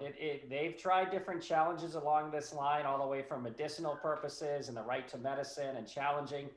And basically the federal judge kicks it back out and says, it's not that I don't agree with you, but this is not the court to hear this type of motion, and just kind of gets dragged out and delayed. Now, Steve has been through this process with the U.S. government for over 30 years. So I salute him, and he's a friend of the show, and I hope you can't fire enough cannons at this subject. So whether it's through voting, whether it's through politicians making a law, or even if it's Steve or someone like him filing a lawsuit that changes it on a ruling, let's try it, and let's support Steve, and I hope it's successful, obviously. In the meantime, there's other news coming out of Washington, D.C., so let's go down to the Vote Pro podcast's own Phil Adams for the D.C. Report. Phil? Hi, I'm Phil Adams from Vote Pro Podcasts, and this is the Weed Talk News D.C. Report. 7 members of Congress, along with several pro-cannabis advocacy groups, have asked the U.S. Supreme Court to hear a lawsuit against the Drug Enforcement Agency. Lawmakers filed an amicus brief in support of the suit, originally brought in 2017 by a coalition of medical marijuana patients and pro-legalization activists. The brief reads in part, quote, "This court must take action to remedy the unconstitutional system that has unfairly burdened petitioners and similarly situated patients who lawfully use medical marijuana. The Supreme Court justices will decide next month whether to grant a hearing." The House of Representatives will not be voting on a bill to legalize cannabis next week as planned. House Majority Leader Steny Hoyer of Maryland said on Thursday that a floor vote on the Marijuana Opportunity, Reinvestment, and Expungement Act, scheduled for next week, will be postponed until after the election. Hoyer explained that passing a continuing resolution and a COVID-19 relief bill were the more pressing issues. In the meantime, California Representative Barbara Lee, co-chair of the Congressional Cannabis Caucus, said a delay on the MORE Act vote could be used to get more House members on board. Senate Minority Leader Chuck Schumer says if you want to see marijuana legalized, you need to vote Democratic. In an interview with Leafly, Schumer said the differences between the two parties are like night and day, and that Majority Leader Mitch McConnell will scuttle any attempt to bring a legalization bill to the Senate floor.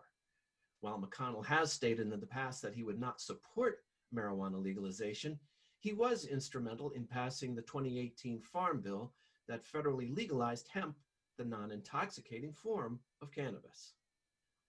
That's the Weed Talk News DC report for this week. I'm Phil Adams from Vote Pro Podcast.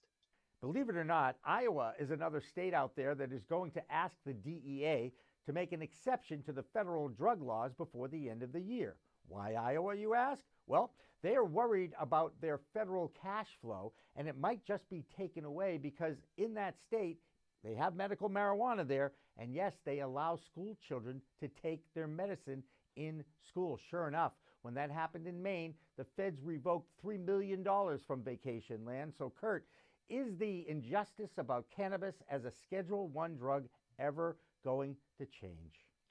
Let's see, how many weeks till voting day? This administration is certainly not a friend of the plant, and you saw what happened in Maine, which is bordered on ridiculous. So they're trying it again, and Iowa's trying to preempt a federal movement if they do the same type of legalization for kids, especially with medicine. So it's a shame that states have to do this, but until there's an election and a possible change in government, this is what you have to do to get medicine to your kids, all natural plant medicine.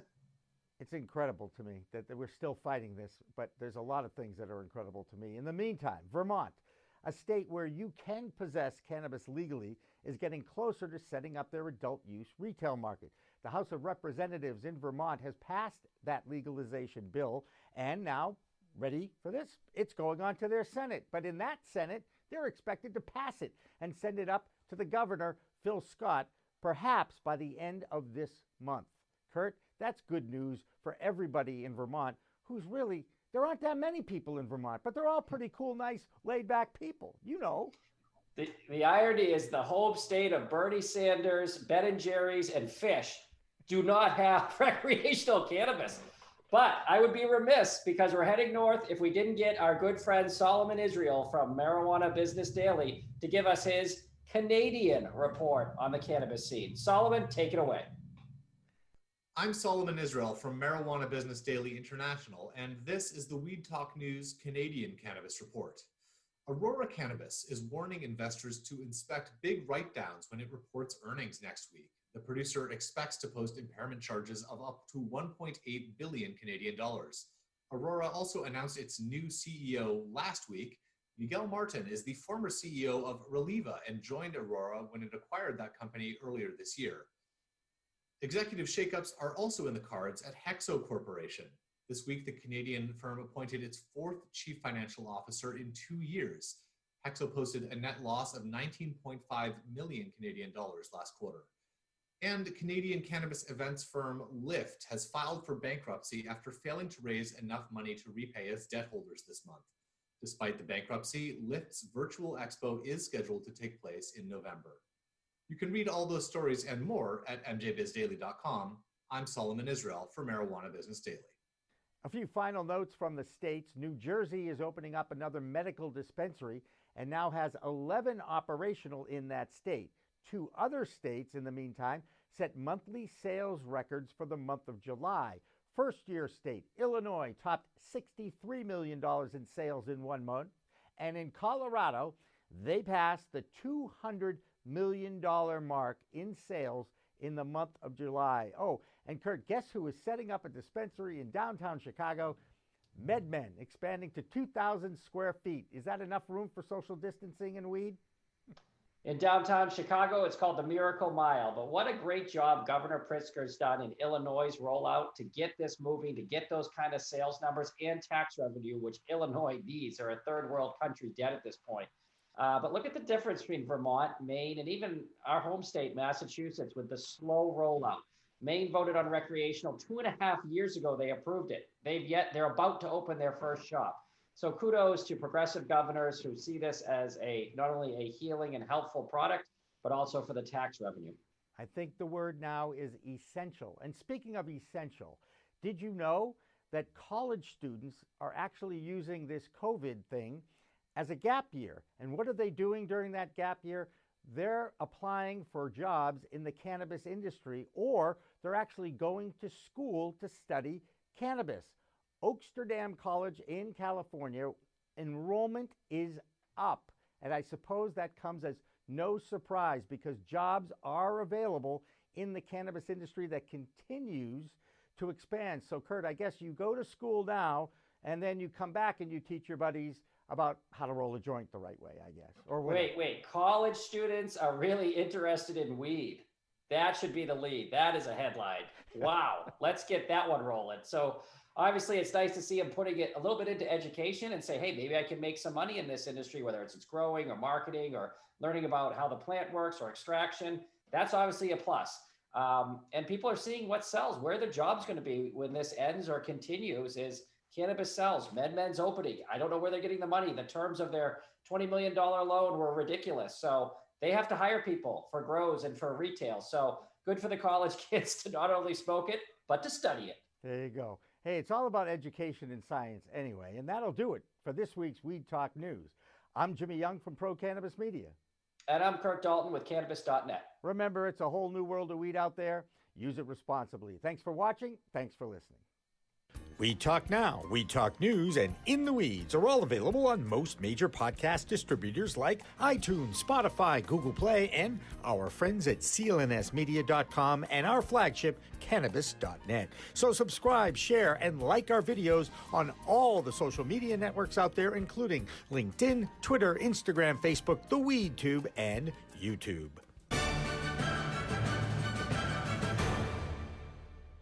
Weed Talk and In the Weeds are two productions of Pro Cannabis Media supported by Revolutionary Clinics, one of the top medical cannabis dispensaries in the Massachusetts area, now with 3 locations in Greater Boston, 2 in Cambridge and 1 on Broadway in Somerville. Rev Clinics has a patient-first mission. They will customize your needs as a medical patient with the proper titration and combination of strains, flavors, and products. Rev Clinics, where the patient comes first. We are Pro Cannabis Media.